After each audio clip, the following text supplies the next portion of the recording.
radio, because the rest is just a waste of time.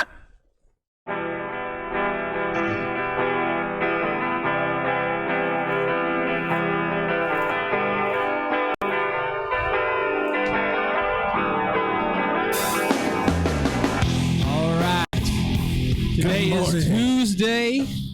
We made it through the Mondays. Ooh, we made it. We survived. Today is, what is it, April 18th? April 18th. 2017. Got some tragic news for everybody. Uh-oh. Steve Stevens has killed himself. Oh, no. The Facebook killer is dead in Erie County, Pennsylvania.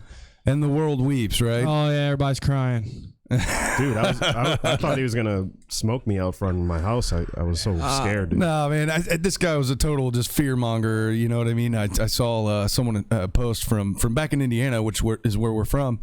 Talking about I live close to the 70 interstate and I'm scared to go out on my front porch and smoke a cigarette. It's like, come on. Hell yeah, let's just start that first thing in the fucking morning. Oh yeah, I forgot he loves that word. God damn.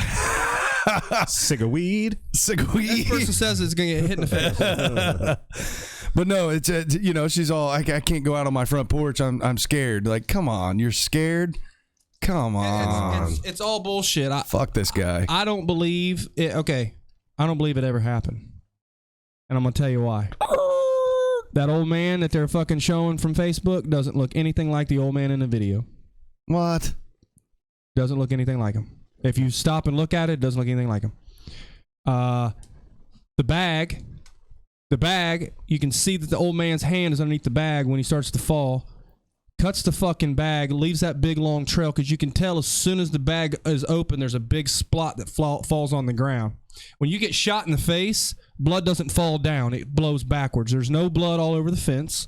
There's just a pure trail. Like, where's this big trail of blood coming from? It leads right up to the bag, and the bag just happens to land on the old man's face. I'm fucking waking up to this. Yeah, it's too early. If he wanted to kill somebody, he would have shown the motherfucker was dead, not just showed it real quick and popped it off. He would have went around there, bam, bam, bam. I don't know, man. I call bullshit. And then you're gonna tell me that we can find Saddam Hussein in a fucking hole in the desert, but we can't find a phone that we've already known that's been streamed with Facebook. Once you track a phone, it stays tracked, even if it's off. This fucker's walking around with 2 and 3 phones. You telling me we can't fucking pinpoint him down? And then we find him in Pennsylvania. They think he's in Indiana, and then they find him in the opposite fucking way. Come on now. That's bullshit. Yeah, they found that Dorner guy, you know. Yeah. Oh, man. Yeah. They found that, and then they showed funerals of the victims, didn't they? Yep. Yeah, that was real life. They show funerals of the victims in real life situations. All this other shit, the conspiracy, they never show any fucking funeral footage. Wonder why. I'm surrounded by conspiracy theorists this morning. That's what this is right now. Not me. No, it's you're surrounded by people that have common fucking sense. I don't know, man. I don't know. I got Dan chiming in over here, but you've got his mic muted over there. I think he's pulling a dictator move. He's like, "Fuck you, Dan. You're not saying shit." Yeah. Oh, my bad. This is my morning show now. I guess everybody just shows up and shit. Don't even fucking ask. But no, in all seriousness, what the fuck, man? You really believe that? Oh yeah. What's your take on it, Dan? What do you think, Dan? Have you been following that story, the Facebook killer? No, I haven't been following it, but I don't believe in conspiracies at all. I believe in the facts, and that's it. Right, and they're saying this guy lost his life. You know, the families come out in the media. They've talked about it out in the news media, saying, you know, we're mourning the loss of our father and our husband and our whatever he was to all of them. You know, it just seems kind of far-fetched for me to think that this could all just be a big conspiracy, man. I'm not buying it. Frank, you're drinking already this morning. Tell us. Yeah, you already said that. You got a little can of liquid truth there. Why don't you tell us the truth about it? I thought it was a non-alcoholic. Oh, you thought that was an O'Doul's? Yeah. No, he was just joining me.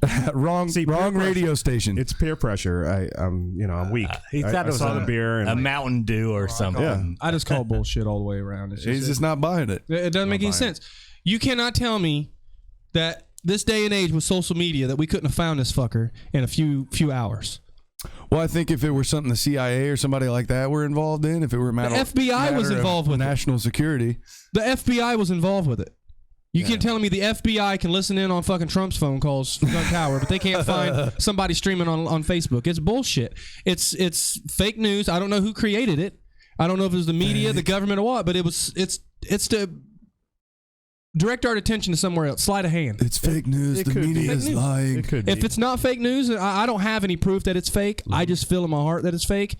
And if it's not, then I apologize to the victim's family. But I'm about 99%. So what would be the purpose of faking something like this? You think this is a Misdirection. ploy? What is it? A ploy for gun control? Like what? No, it's misdirection. It's just okay. Well, we've got China, Russia, Syria. Everybody's getting up in arms about that. Let's have this go on. What was going on when the Sandy Hook shooting was going on? What happened when the Columbine shooting was going on? Awesome. Columbine was real, but Iran. I know we gave Iran some money, Some cash. I mean, in a bag. every time there's some Real quick, crazy, every time there's some crazy tragedy that nobody can explain and there's no proof on it, it's just conspiracy. Yeah. It always comes into play when something else is going on. And then Pence? What happened with Pence? He was on the border of North Korea. Oh yeah, antagonize them and shit. Yeah, I don't know. Fucking. It's like he walked out. He pulled a total Indiana boy move. Yeah, right. He like walks over to the border and like stares at their smoking a cigarette. Yeah. oh shit! I'm out. No, he walked over there and oh shit! He said the word. And Frank is running out of the studio right now, being chased by Lambo. Oh my God! The horror! Where's the Facebook Live? I know. We need to record this. We need to be recording this. I wish I had a mobile camera to follow this. Except for this action around right now. Except for they know where we're at. Oh yeah, they're listening. Real estate. Let's talk about real estate. Let's talk about something else this morning. Real estate. Yeah, that's all right. So our listeners, if you're just tuning in, our host Lambo, has this problem with this studio. He's got this problem with this one word, and we have a code word for it that we use. Backpacks. We call them backpacks, Frank. Backpacks. Yeah, like we're gonna go out front and have a backpack, not a. I ducked that one. Yeah, I was taking a drink and I couldn't like. It's like the phobias. It's like the phobias that people have with like midgets or you know what I mean, like or clowns like clowns or balloons or retard, anything like that. Like people can't. I can't drink a glass of water in front of this or that. I can't drink Goldschlager, bro. You can't say the word. I can't have a fresh pack of them. I can't have a clean ashtray. I can't have anything in there. It ruins my whole day. Like I'll fight people over. He will. He's trying to fight me over. I'll fight people over it. Duly noted, bro. Yeah. So if we could, let's especially in the mornings, let's not do that. So So how about that Major League Baseball? Huh? I mean, come on. Go Dodgers. Real estate. Dodgers. Dodgers. Go blue. No, but we were talking, for those of you just tuning in here at chaoticradio.com or on the Kaotic Radio app or even at the live stream on YouTube for Kaotic Radio, we greatly appreciate you watching.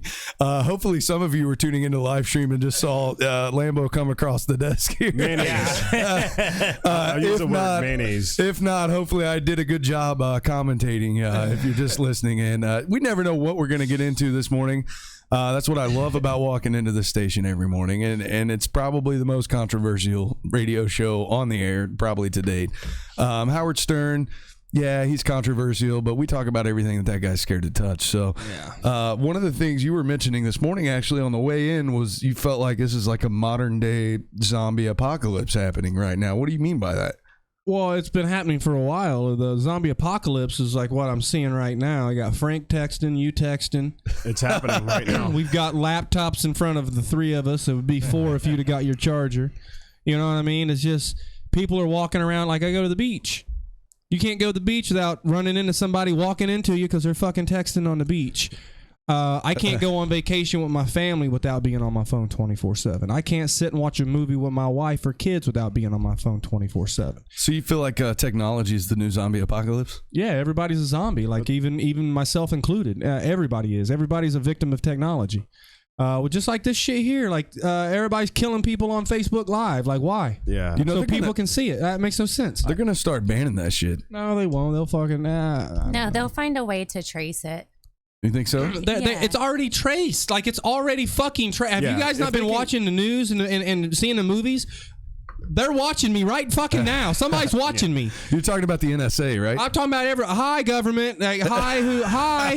You know, like Everyone basically. when I watch, But when why I- would they care about our little tiny show? when I'm in the bathroom watching porn on my fucking phone, I got the camera pointed so they can watch me. You know, I'm just making sure they can watch because they're watching. I don't give a fuck. And they don't delete that shit. If you're telling me that for this life. guy killed somebody online and nobody was watching it, nobody reported it, and he's on the phone. Did you watch the other video? He's like, "Oh, I'm over here about the 108th district or some shit." Yeah, I'm over here on 105. Yeah, he was even given the directions. Yeah, out? you knew where he was. Like, Wow. it's fucking fake, man. And everybody's like, "That guy needs to die. That guy, it's sad. Oh, that old man." Like, fuck that. Like, go make sure it's real, man. Fuck. Everybody's talking about it. Well, how do we do that? Rachel, are you Can you able call to, the Cleveland Police Department for me Yeah, right can now you- and ask for somebody in charge Can of you this try to case? get someone from Cleveland PD on the line? I like back talk to there? the, I like to talk to the detective. She's like, I don't want to talk to the fucking cops.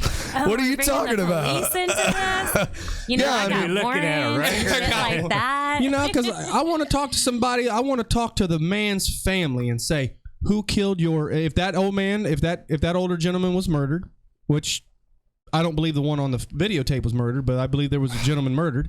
I want to know if they know how he died. You don't find if that they to know who be killed him. kind of like disrespectful to ask them that while they're mourning? No, I'm asking for. No, who killed your fucking parent? I don't know. Okay, well, we're trying to find out if you feel disrespected, then fuck you. Well, I'm trying to figure out who killed Well, your that's- fucking family member. That's And- what the police department's supposed to be for. Right, and they're saying that it was this guy. Right, and I'm just calling bullshit. You think the police department's lying too? I think everybody's lying. Everybody's lying. If their mouth's moving, they're fucking lying. Don't trust anyone. New tagline for the show: Everybody's lying. Have you ever lied, Dan? Oh yeah. Have you ever lied, friend? Yeah. Have you ever lied, Brandon? Yes, sir. I lie all the time. You ever lie? No. Rachel, Lying right now. she's a fucking woman. But she's lying because she's a woman. She's lying about lying. But do you see what I'm saying? Like, it's not hard to think that a group of people can band together for a common goal and tell a lie. It's that's not hard. Companies do it all the time. But what would the goal be exactly in lying about this? Misdirection. Okay. Get the community in frenzy about a murder or whatever, something crazy that you can do on social media. Everybody's looking over this way while they're taking all the shit over here. So I don't know what's going on over here because I don't know what's going on in the world. I just know misdirection when I see it. Just like the bombs that they were dropping like last week, right? Right. Well, yeah. I mean, it's just kind of odd that every time something like this happens, that it's a big like, oh, could have happened, couldn't have happened. There's no proof either or. Every time this happens, and it happens numerous times a year, it's always coincidental that it happens right around the time something else is happening. That once something starts getting a lot of attention, boom, something else happens. Well, I agree with you. You should question everything. You know what I mean? I mean, to the point of, what's really going on. There's so much misdirection, so much fake news. I mean, hearsay, he said, she said. everybody's whatever. convinced that this is real. Has anybody? Oh, here we go. Let's fucking call. Let's fucking call. He said. She got the number. I'm gonna call on my cell phone. Oh, nice.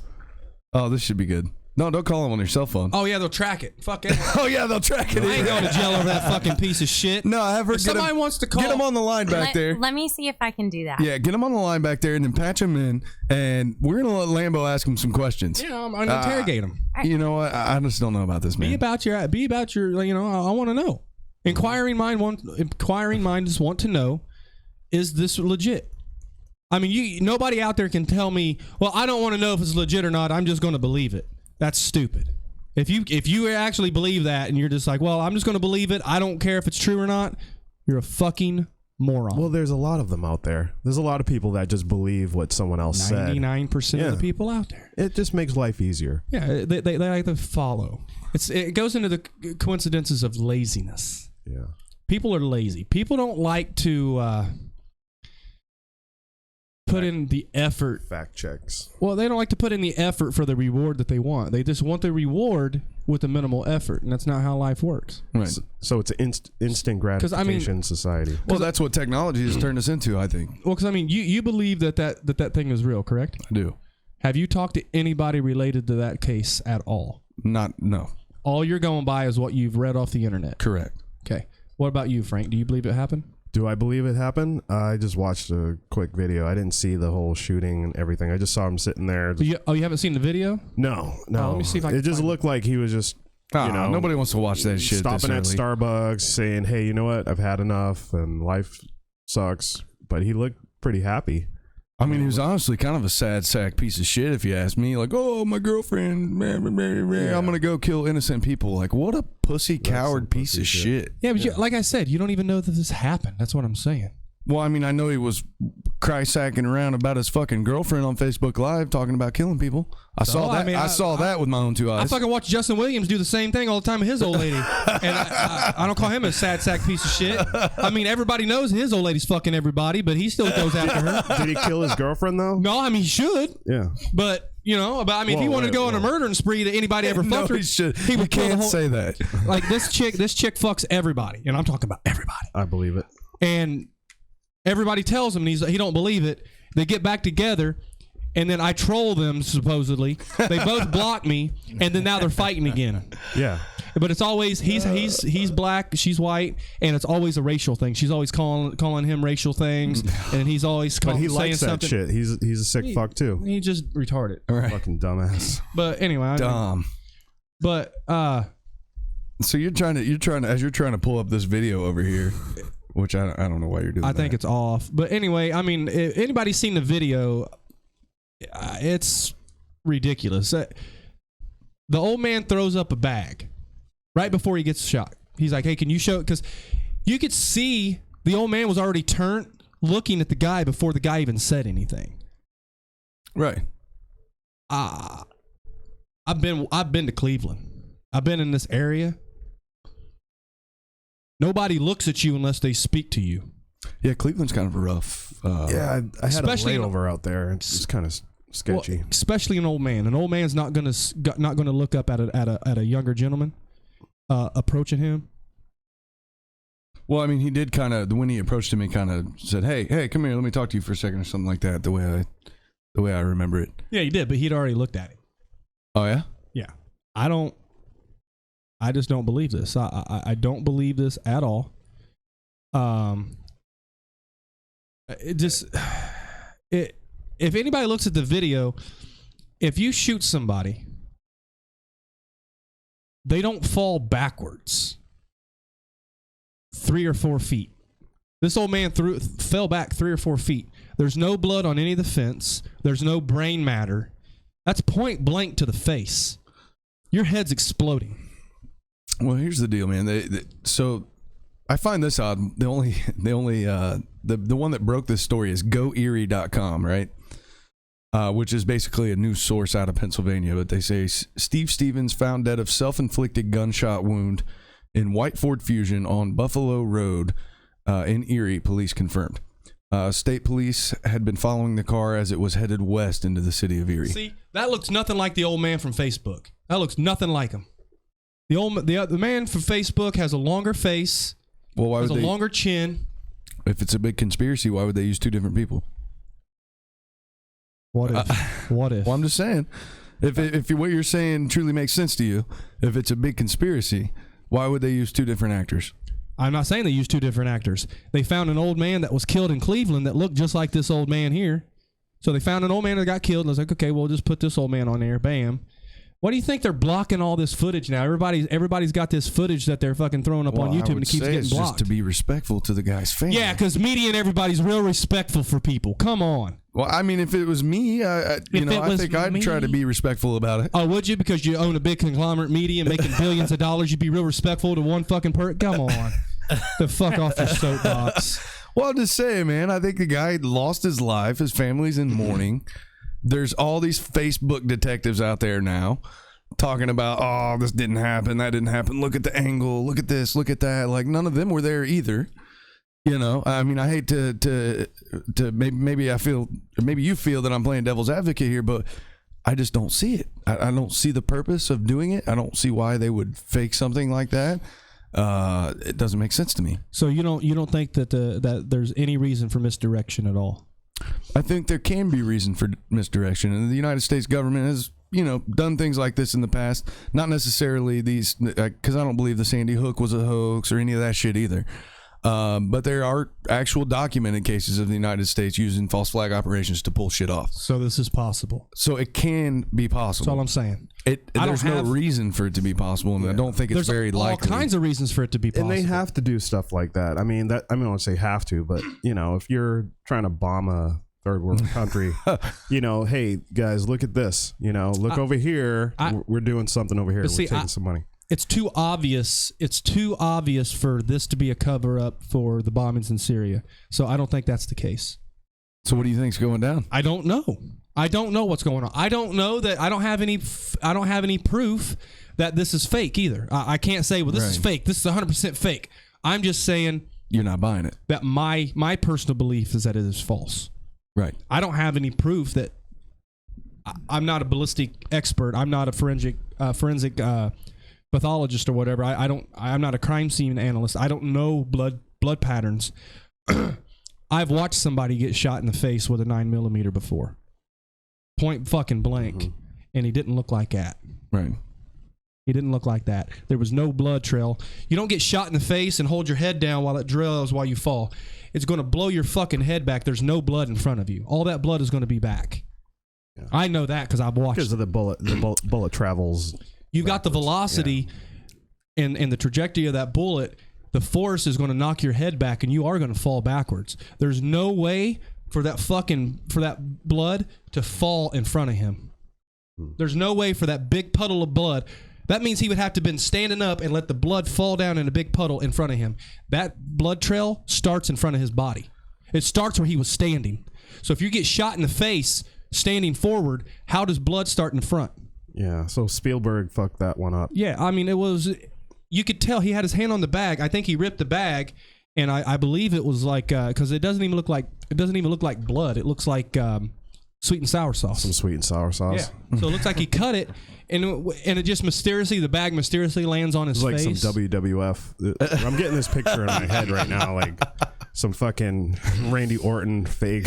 But I mean, he got it. Headbutt. You got to look at it. Funny. You've got to look at it in all aspects of it. People just see it and be like, "Oh, that guy was killed. That's crazy," and go in this outrage. They're not looking at it and saying, "Well, how did the blood start in front of him?" So CBS Philly is reporting that authorities say Stevens shot and killed himself after a brief pursuit. So they basically spotted the car, chased him down for a little while, and then he just basically pulled over. How is this cocksucker getting gas? How's he getting gas? How is he getting gas? And is that his personal vehicle or is that a stolen vehicle? I have no idea. I just want to know how you can put your face on Facebook. Billions of people are on Facebook in America, and he's driving state to state. How's he getting fucking gas? He's by himself, right? How's he getting gas? And he's got to eat. Prove to me how he's getting gas. He's a big guy. You got to get food. Somebody's going to see him. Yeah. Bullshit. Everybody's watching that video. Everybody. Yep.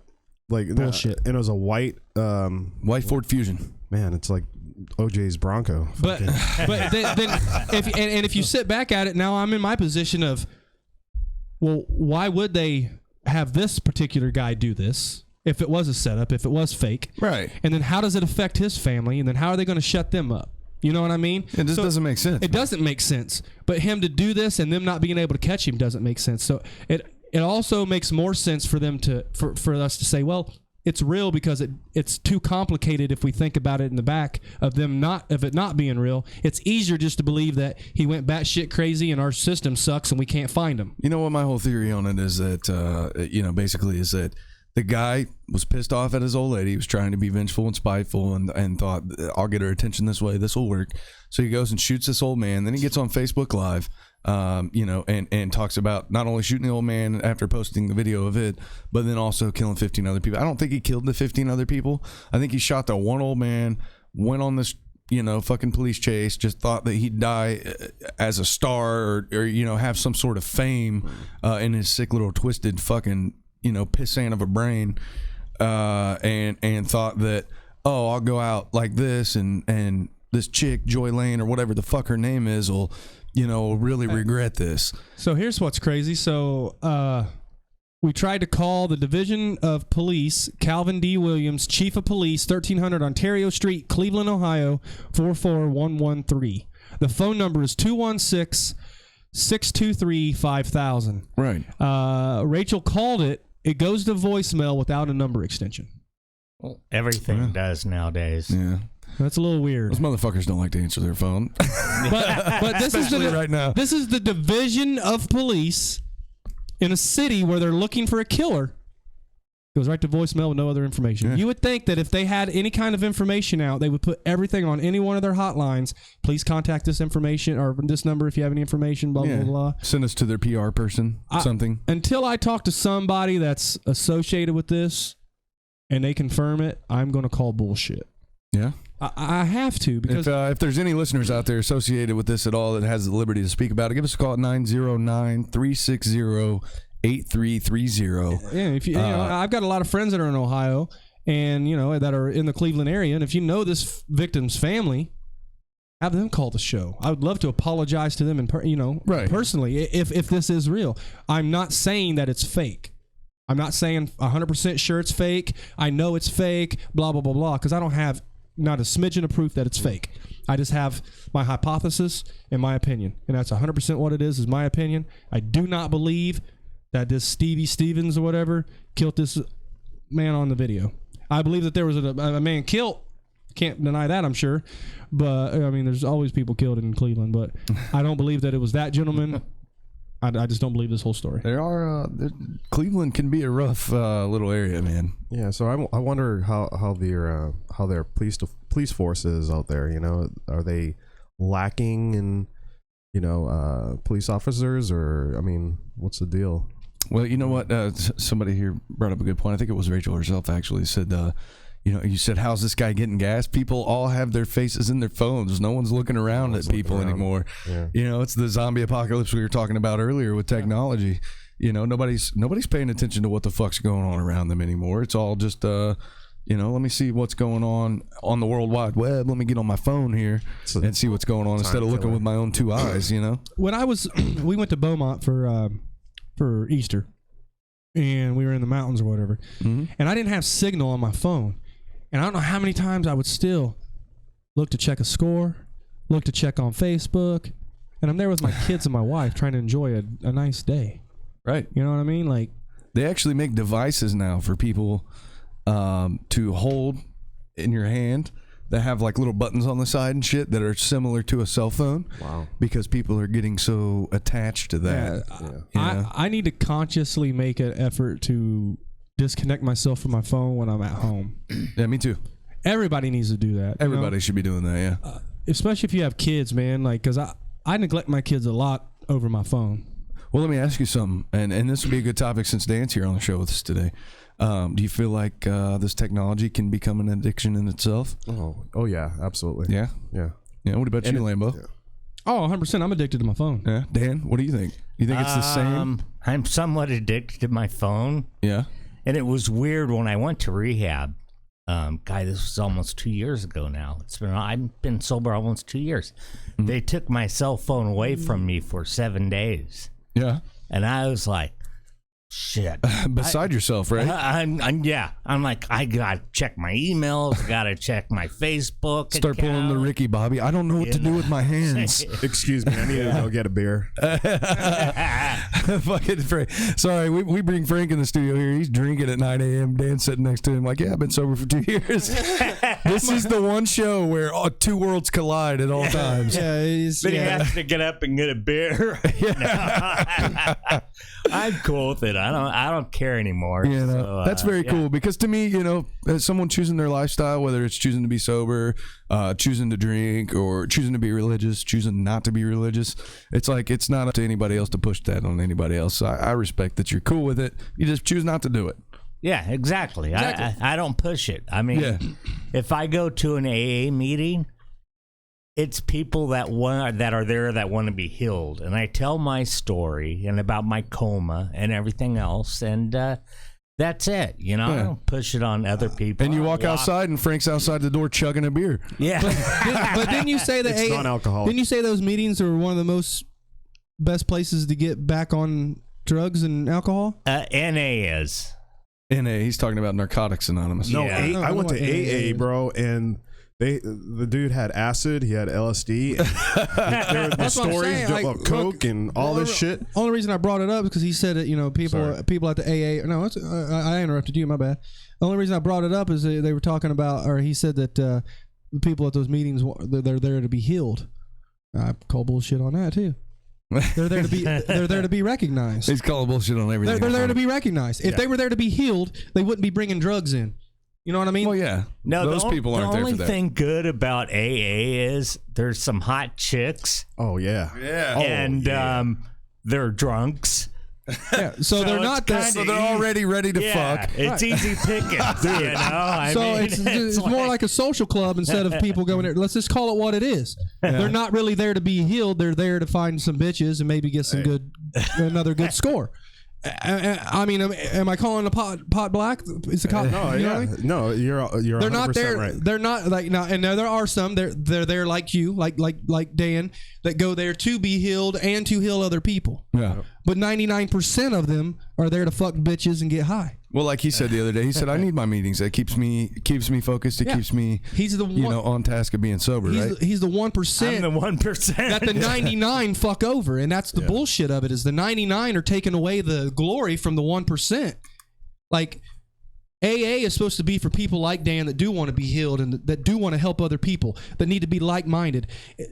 The people that go in there to fucking get them back off the wagon and shit are vultures. And that's what's happening is 99% of these people are going in here and fucking with the 1% and giving them all a bad name when it should be commended what Dan's doing. Yeah, they need to be purged. They need to be. You know what I mean? Like, it pisses me off. What they do, it pisses me off. Like, he puts his heart and soul in everything that he does, and most of these people are just pissing on it, and it pisses me off because I know it means a lot to you, Dan. Anytime somebody comes up to you and says, you know what, thank you for what you've done. You've helped me see the light. You've helped me do this. It makes you feel glorious, doesn't it? Right. It does. How many? But no, I've been to Kaiser. That's where I started my treatment at, my detox at. And I'll tell you what, man, there were some hot chicks there. And they were like flirting with me. And you know what attracts a chick more than anything? Drugs? This. Oh, the wedding ring. The wedding ring. The wedding ring, man. I Want what they can't have. yeah. Fuck. I wish I'd have known that before I was married. Fuck. Well, fuck, I'd have been wearing a wedding ring back when I was single. Oh, shit, damn. Thanks, Dan, for putting me on game, bro. Yeah, no shit. Yeah. There you go. He's gonna be asking us, "Hey, man, you got an extra wedding ring laying around, bro?" Frank's going to be getting all kinds of vagina now. He's going to be wearing around his wedding ring. Hell yeah. But I mean, that's where my passion comes from too. Is like fake people, man. Like, quit impersonating, trying to be Dan, and making people think that you're Dan because you're not. You're not putting in the effort that Dan's putting in. You shouldn't reap the rewards. It's bullshit. Well, I don't think that's your only thing, though. You got a lot of pet peeves. I do have a lot of pet peeves, but it's mostly about fake fucking people. Fake people, laziness. Well, being lazy is fake. You got people that go out, oh, I got a hard job. I bust my ass 9 hours a day. I don't get special treatment because I've got an injury and nobody fucking is taking concern with it and blah, blah, blah, blah. And I should get this and I should get that. And they haven't done a fucking thing with their lives. They're 30, 40, 50 years old, have tried everything in the world and nothing is stuck, but it's always somebody else's fault. It's bullshit. Blame yourself. I do hate that whole it's always somebody else's fault thing. Or they ask you for advice and you tell them how to do it and then they tell you why they can't do it. That's my favorite. Like, hey, Frank, I really want to start learning how to do graphic design. Do I have to go to school? Hell yeah. Oh man, yeah, but I can't really go to school because I got another job. Yeah, I can't really do that, man. Fuck, I got. Or how about it's the fucking government, dude? They just make you go to school for stupid fucking reasons. People like me can't go out and get a job because I got to go to fucking school when I can't because I got another job. It's the fucking government putting me down, bro, and I'm tired of it. Tired of it. You know what I mean? You tell them. Instead of saying, okay, I got to go to school, and what else do I need to do? Yeah. Right. Like, I crave knowledge. Like, I think I'm a pretty smart individual. I think I'm a pretty successful individual for myself as far as, me being me, but I can always learn more. There's things that I don't know about. If somebody has something that I want to learn how they got it, and I want to learn how I could get it. Yep. So I'm not going to say, hey, how did you get it?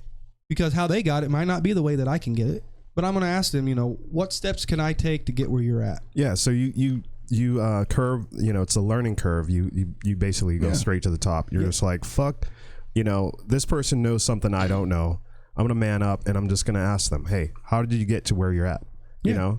Yeah, the first question I ask any successful business person that I meet or council member, I had Janice Elliott on from Upland City Council. I've had mayors on my show.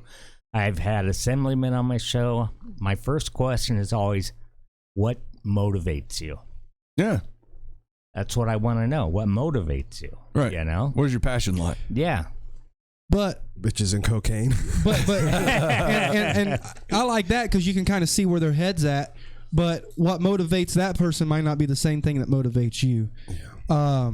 But it gives you an idea. It gives you an idea of how that person is and what you need to do and where you need to go. So that's a very, very, very good point to make. Is you got to get to know the person you're trying to get to know how you got there. You can't just ask, hey, how did you get somewhere? Okay, great, and go on. You know what I mean? Because you could be like, hey, how did you get to the Mojave Desert? Well, I got a rock crawler and I went up the fucking side of the mountain. Right. Or, hey, I got a sand rail and I went around the mountain. You got to know where that person came from to where they got from so you know where you're at. Because we might come from the exact same area, the exact same walk of life, know the same things, think the same way. I can follow your fucking trail right to the top. Mm-hmm. But if we're totally different, I've got to take what I've learned from you and blaze my own trail. And if I don't know who you are, I can't differentiate that. Well, and part of it I feel like is the company that you keep. If you want to be a millionaire, try your best to hang out with millionaires. Figure out the way they think. Do what they do. Birds of a feather flock together, man. So if you're hanging out with a bunch of pieces of shit, there's a good chance you're going to be a piece of shit. Good chance. Well, it's like this. I had like $150K in the bank one time, 10 years ago. I wasn't hanging out with any of the same friends that I'd had before. All new friends, great life. Started hanging out with my old friends again, lost everything. I lost all your money. No, I believe it, dude. I've lost everything. Yeah. I've and 150,000 isn't that much. But to a little old boy from Indiana that grew up in a trailer, that's $1 million. Great money, bro. I had 10 grand in my account, and I started hanging out with the wrong people. But to get that 10 grand, I had to basically sacrifice, having fun, hanging out with them. Hey, right. And I did. I had a whole different group of friends. They were into working out and pushing each other up. Into whatever business venture, real estate, whatever. They were always motivating, and that's why I agree with Dan. What's your motivation? That drives you to your goal. Now, not too many people talk about that. What motivates you to get to where you want to be. That shit's important, man. Yeah. It's like me. I've got a family, so I try to hang out with other gentlemen that have families that are motivated for their families. They're motivated to keep a nice roof over their head. They're motivated to keep their wives and children in nice cars every day. Things like that, because I feel like the company that I keep is very important in achieving that stuff, and I don't think everybody gets that. It's, like you were talking about laziness earlier, man. If you hang out with a bunch of lazy motherfuckers, there's a good chance you're going to be a lazy motherfucker too, I don't think people realize that as much, Dan, do you feel like if you were hanging out with people that were drinking all day, sun up to sundown, that you'd probably start drinking again too? Probably. That's why I stay home a lot. And well, I don't know why the fuck you come here, but I got this guy having a beer in the morning. It's like not even 10 a.m. yet, and Frank's half lit. I only drink two beers a day. 2 beers a day. Yeah, 2 beers a day. They just so happen to be for breakfast. Like I don't know. You guys probably know Anthony Robbins is. I've heard of him. Yeah. Tony Robbins, right? Yeah. Tony Robbins, the motivational speaker. He told me you're only as successful as your least successful friend. Makes sense. You're only as strong as your weakest link. I like that one too. Yeah. See, I don't like these motivational speakers. Why? Fuck them. Because they're bullshit. They want your money. They do. They want your money. Yeah. You can't go to a group of 2,000 people and talk to them and think you're reaching all 2,000 people. You're maybe reaching 1 or 2 of those people. You think so? I know so. Most of the people that they go to these little fucking hick-ass towns, You go to a fucking trailer park in a 20-mile radius, there ain't nobody home because they're all out to these things. They think they can go out to here, listen to somebody talk, get some ideas, paint a picture in their head. Oh, you want a boat? Oh, you want a mansion? Oh, you want friends with boats and mansions? Oh, all you got to do is this. Then they go back home and they start thinking about it and they're like, well, fuck. I don't have $10,000 to put down on a building. I don't have a business plan. I don't have any kind of degrees. I don't know anybody in any kind of manufacturing or industrial industry or retail industry. I don't have any successful friends. This guy was not talking to me at all. Get me a beer. They spent $150 to hear some guy talk about bullshit. They need to have a questionnaire before you walk into a building. And if you don't score 100% on that questionnaire, they deny you entry. You mean to be qualified to go listen to one of these guys talk, or what? You have to be like-minded. Well, how are those guys going to get rich then if they're aren't enough idiots to fucking sign up? If they are not like-minded, they won't be. True that. You know what I mean? Yeah. You can't take a doctor and teach him how to farm. I mean, you can. People can learn. But you can't take a bus full of doctors and take them to a farm and be like, all right, y'all motherfuckers are farmers now. And come back in a year and every fucking doctor's a successful farmer. Right. And at the same Lambo. place, you can't take a farmer and teach him how to be a doctor. Right, yeah. Here you go. Oh yeah. Exactly. Heal these people. You know what I mean? It has to be like-minded people. Now I guarantee you could take one of a bunch of those farmers and they could become doctors. I know it. And I know that doctors could become farmers, but it won't work for the masses. Right. Well, what if people are just lazy? Well, they are. Everybody. See, okay, you might have. All right, Lambo's going to develop this blueprint for success. How to be successful, and the only reason why you won't become successful is if you're lazy. Yeah. Basically, step number one: don't be lazy. Don't be lazy. He won't accept you. Yeah. Step number two: don't take shit for granted. Because I hear him talking about that all the time. You know, motherfuckers take shit for granted all the time. If they just seize the opportunity, seize the day. Yep. And I don't know, you were talking about that on the way into. If motherfuckers would just carpe diem, if they would just seize the day, there wouldn't be all this. I don't understand people that are born into something and take it for granted and then get pissed off when it's taken away. Oh man, I hate those people. I would give anything if my dad would have built an empire of something and thought enough of me to be like, I want you to run it. Yeah, I would have started when I was 11 years old, and I wouldn't even seen a pussy yet. I would have just dug in. 20 years later, still hasn't seen a pussy. You can tell by the way that I'm speaking and the tone of my voice how serious I am about this. I want nothing more than to have financial stability for my kids. Yeah, I think any good father does. And by financial stability, I don't mean I want $1 million, and I just want them not to go without. I don't want them to have more than they need. I mean, I do, but but I just want them to have what they need. I want them to know that if they ever think of me or they look at me, they know that I did everything that I could to make sure that they were taken care of. Because I've got 3 kids now that can't say that. Yeah, you're in a unique position. You know what I mean? Mm-hmm. So I've got to make up my shitty ass fatherhood to my previous 3 kids, to my previous kids. Look how what a piece of shit says that. My previous kids. What a fucking piece of shit I am, man. You're in a pretty unique position. My older children, I should say, I wasn't able to be a father for them. So in their eyes, I'm a piece of shit. You know, I mean, that's how I would look at myself. So I need to be better for them. But there's people out that they're born in or born around, and they have every opportunity to seize. Like, they don't have any opportunities to fail. They have to make opportunities to fail. Like, they're set up for success from the day they took a breath, and they fuck it off. I think people need failure in order to become successful. I personally feel like you have to fail a couple times before you can ever be successful at anything. You do. You do have to fail, but the thing is that you have to fail on your own. You can't fail on somebody else. So let's do this as a synopsis. If we'll say that you grew up with your dad had a company, and my dad grew up and had a company. They were exactly the same, it's different industries, right? But we were well off. If we wanted to take them over, we could, and we wouldn't have to worry about anything. Okay. You didn't like your father's industry. Okay. And I loved my father's industry, and I took my dad's company over, and you didn't take your dad's company over. Okay. Would that make you stupid? It might be a foolish move only because that's a great opportunity to just take something over and make a living, and have financial stability like you were talking about earlier. At the same time, I feel like people do better at things they love to do. I agree. You know what I mean? So it wouldn't necessarily make me stupid for not doing it. What would make me stupid is not seizing that opportunity to turn it into something better that I love to do. You know what I mean? So make a little bit of money from this opportunity to fund this opportunity over here, which is something I enjoy doing. That would be kind of a stupid move, in my opinion. Yeah, I think that it would be stupid if you took that opportunity and didn't pursue something else. I think you would be stupid for just taking that and saying, well, this is the easiest route. I'm just going to do this, because you're going to hate your life afterward.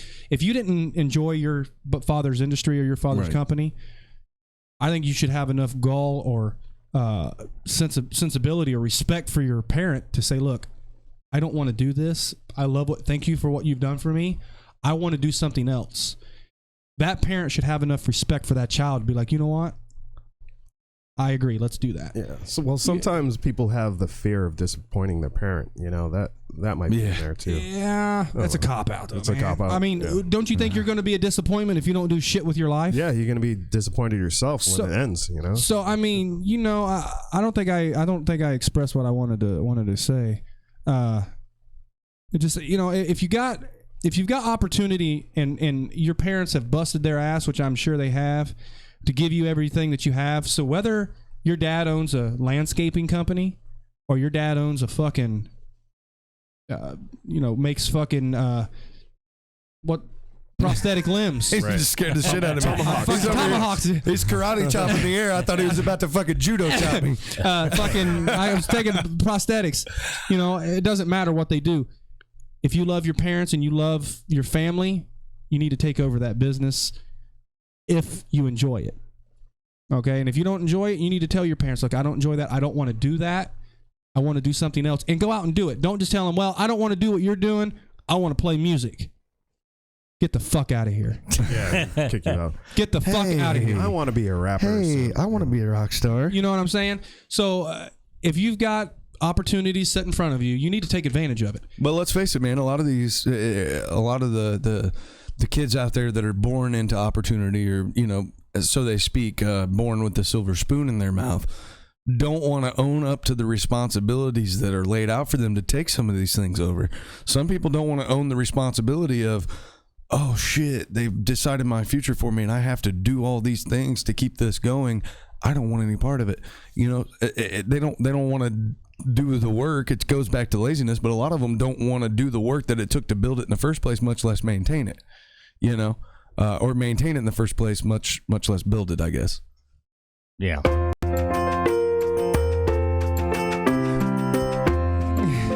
Have you or a loved one been experiencing laziness? Something needs to be done. This is about responsibility. I'm responsible. That came in, I was like, is this a Valtrex commercial? What is this? It's about responsibility. Well, if you don't enjoy it, don't just go to work every day and become a company man in a company that you don't enjoy. If your father owns a company, you need to go own something.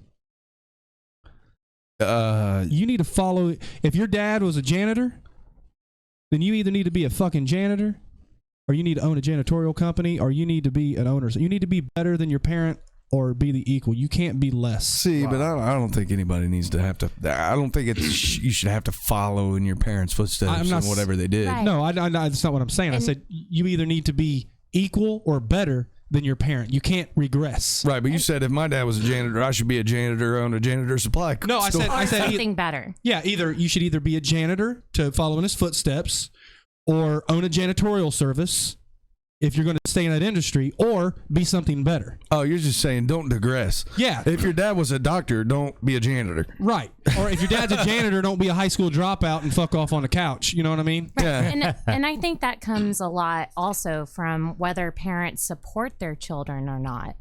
Yeah. Yeah. You mean like kind of push them along, or yeah. Right. Say you have someone who's a doctor, they have a kid, and their kid wants to be a rock star, but they never give them music lessons. They never show that support. So I think that's very important and vital too. I think that's enabling. What do you mean? Your kid wants to be a rock star. Yeah. What age are you talking about? Well, most children, they do go through phases, but usually where they hit middle school. Preteen. Right. Preteen to teen. If they're still wanting to do these certain things, like my son loves playing soccer. Am I going to tell him he can't go to soccer practice? Does he love cutting grass? Not really. I can barely get him to sweep the floor. He would fucking learn. What I mean by that, and I agree with you, parents should support their children. If your son wants to be a soccer player, then you should take him to every soccer lesson. But he needs to learn responsibility, and he needs to start paying some of his own way. Because what happens is you got your son, he wants to be a guitar player. You spend a year of guitar lessons. He never has to pay anything. He misses one or two of them. I'm done with that. I want to do piano lessons now, Mom. So you do that for a fucking year. About 5 years down the road, he can play 5 or 6 different instruments, but never paid for a single fucking lesson. Do you think he's going to pick up any instrument after that? Yeah, doesn't give a fuck about any of them at that point. No, I'll agree with that. I do think it's important that kids, if they've got something that they want to do that they enjoy doing, that not only do A, the parents support them, but B, the parents help them support themselves. Yeah.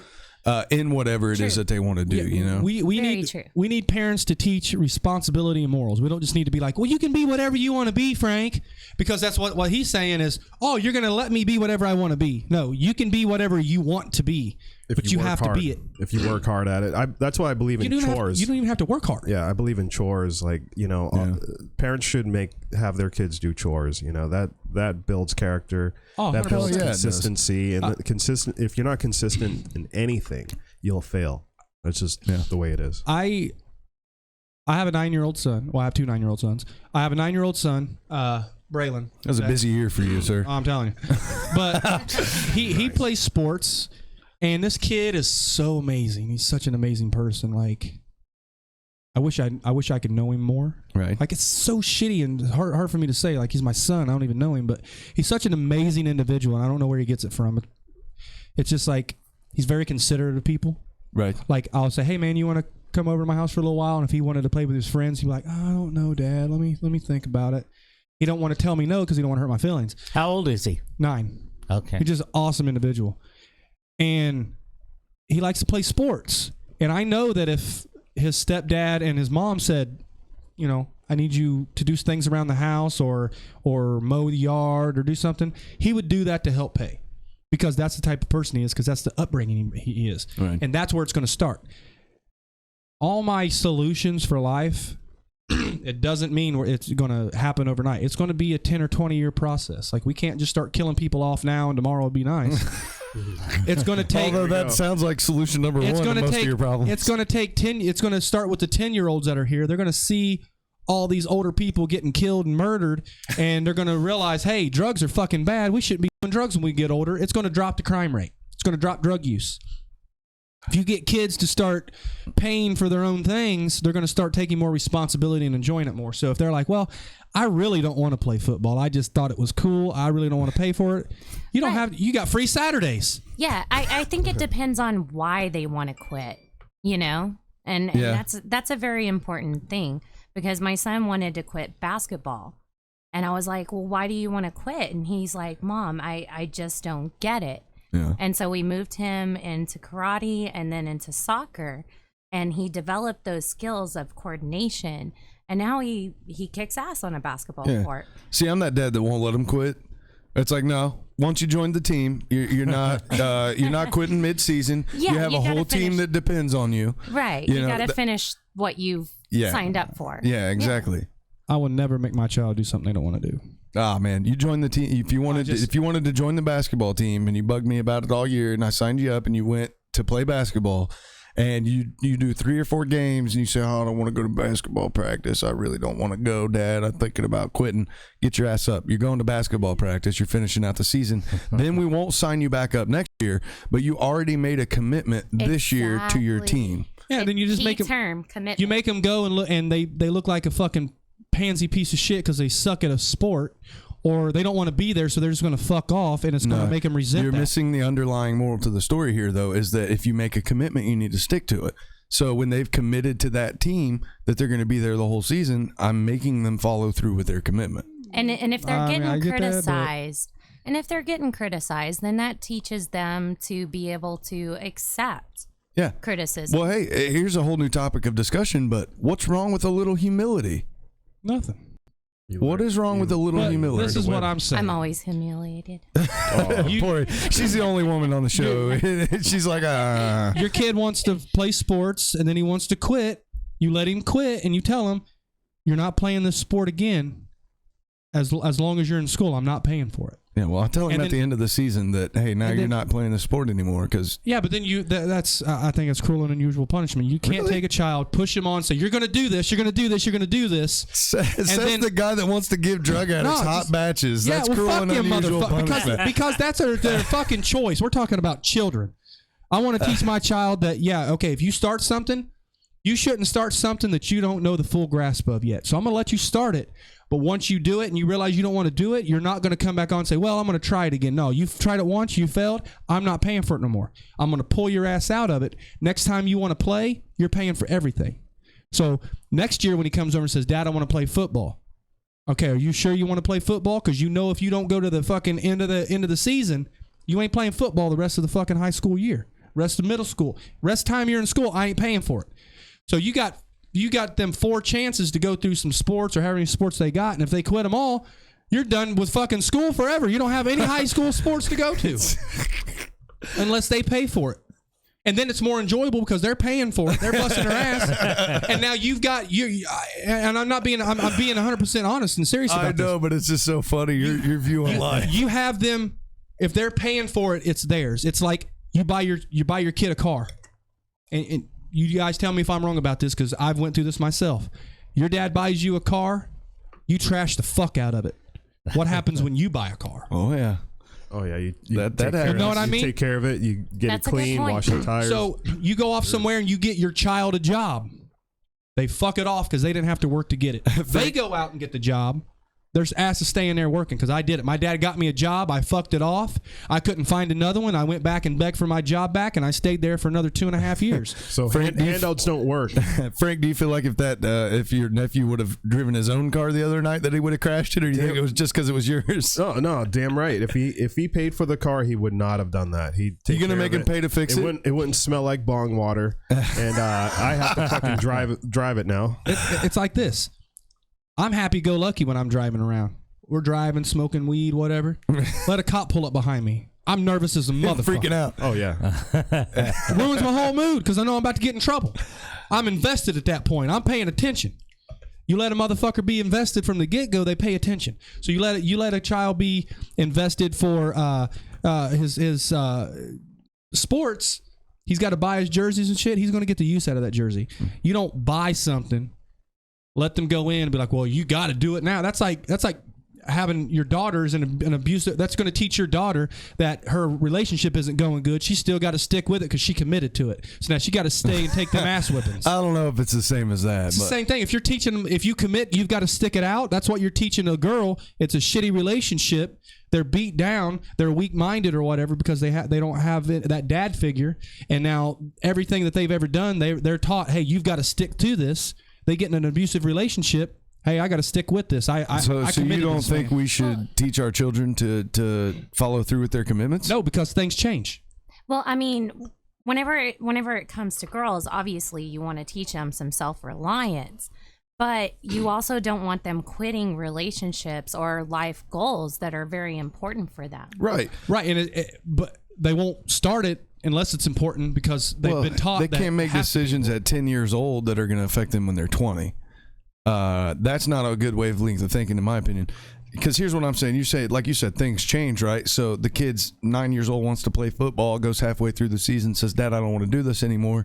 You're saying, okay, cool, we're done with football now altogether. But now he's a sophomore in high school. He's got a fucking rocket arm, and they want to try him out for quarterback. He gets a fucking job and pays for it. Where does that not make fucking sense? How is that not hard to comprehend? I'm not saying, hey, if you quit football, you can't ever play again. No matter what.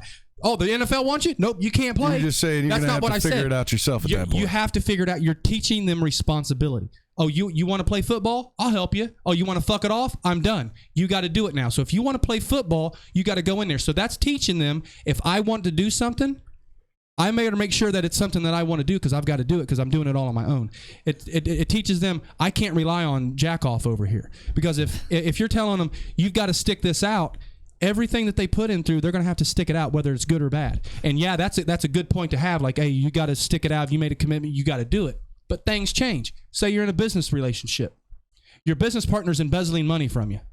You just stick it the fuck out because you made a commitment, or do you cut the business relationship off? No, that makes sense. And you know what I mean? Yeah, and more on that when we come back. Those of you tuning in, thanks for tuning in to chaoticradio.com and on the Chaotic Radio app. We're going to take a short break, and we will tune you right back in. 909-360-8330. Take my hand, child, come with me.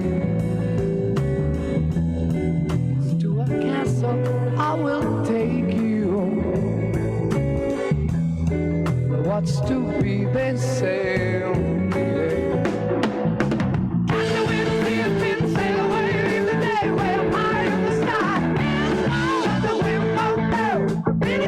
All clear. We're all clear.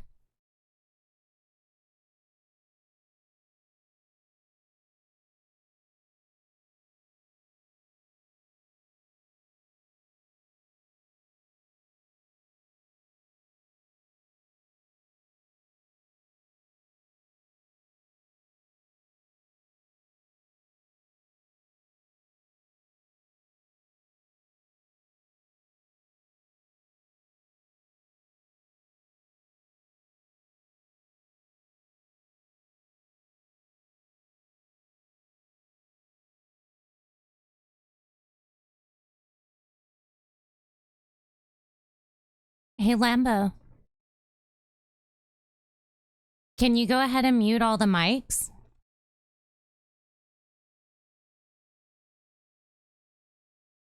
I think they're good. Yeah, see, all of them are muted. Could okay. you really hear? No, I guess I was hearing you through the door or something. Yeah. But just mute your mic 1 again.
We've got a minute.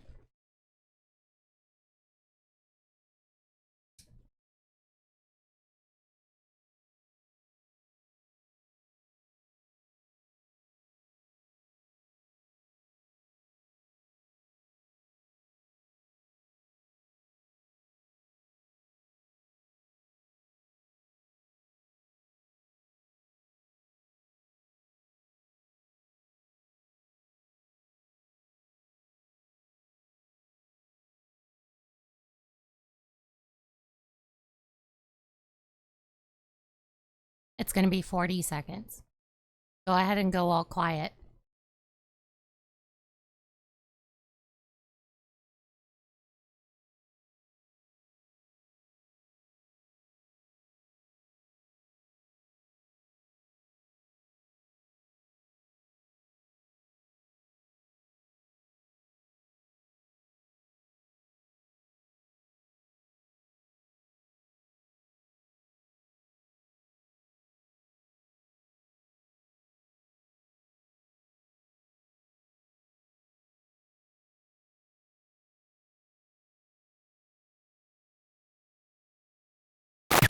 This is chaoticradio.com. What the fuck? What the fuck? Welcome back to Life According to Lambo. Today is Tuesday, April 18th, 2017. If you're tuning in with us on the Kaotic Radio app, we appreciate you downloading that. If you're tuning in on chaoticradio.com, as always, thanks for listening. Those of you that are tuning in on the live stream, we're sorry. We apologize for how ugly we are. And go ahead and share it, would you? Because I haven't seen anybody share or hit like or anything like that. So just hit share, hit like. Lambo will start calling you out on the air if you don't. Yeah, goddamn it. We got 9 watchers and no likes. It makes no sense. How do we have? Well, there we go. Now we got likes. We went from 4 likes to 6. There we go. Got to start talking more That was shit. me. There we go. Rachel's like, I don't want him calling me out. So I've been texting back and forth here. I'm trying to get my mom to call into the show. God, please do. I think everyone needs to know the origin from which Lambo came from. It's just my mom's a very, very, very. I don't know. I don't know. Just I'm just. We're just. Hey, can we call her? She can probably call her back there. Yeah, can you text me her number? Oh, this should be good. Yeah, or This just should be good. put it up on the screen. We're gonna get Lambo's mom on the Practice putting phone. it up on the screen. We're gonna call her right now. Give me 1 second. We're gonna see exactly where the spawn of Satan came from. Well, I just want to talk to her because What? we're talking about responsibility and things. So Oh Jesus! Is it gonna trigger you, or are you gonna start having a moment? I may. I may. Oh, this should be good. It's gonna be beautiful. It is. I'm gonna ask her how in the fuck she raised like some crazy conspiracy theorist. She didn't raise me. Internet detective over here. She didn't raise me. My stepmother raised me. Yeah. Yeah, but you know, my mom's still a good person. My mom's a good person. My roommate in rehab, you know, he was a meth addict, and he's like, "Hey, my mom just called me today." I'm like, "Hey, that's good." I go, "What'd she have to say?" She said, "I wish I had an abortion." What the fuck? I'm like, "That's really nice." What a sweetheart. Well, what did he get her for Mother's Day? do you or did you have a very good relationship with your parents? I do. You do? Yeah. Yeah. Do you, Both my mom, my stepdad passed. Oh, from- never mind, Rachel. She's at the store. She said she's going to call as soon as she gets done. She's out buying groceries. No, I have a great relationship with my dad. He lives a mile from my house, and he had 2 knee replacements, and so I have to watch him and help him with stuff. And my mom lives all the way in Carson City. My stepdad passed of brain cancer a couple years back. So, no, I love my stepmom, and yeah, so it's all good. So you got a good relationship then? Yeah. Can I ask you something? Yeah. What drove you to addiction?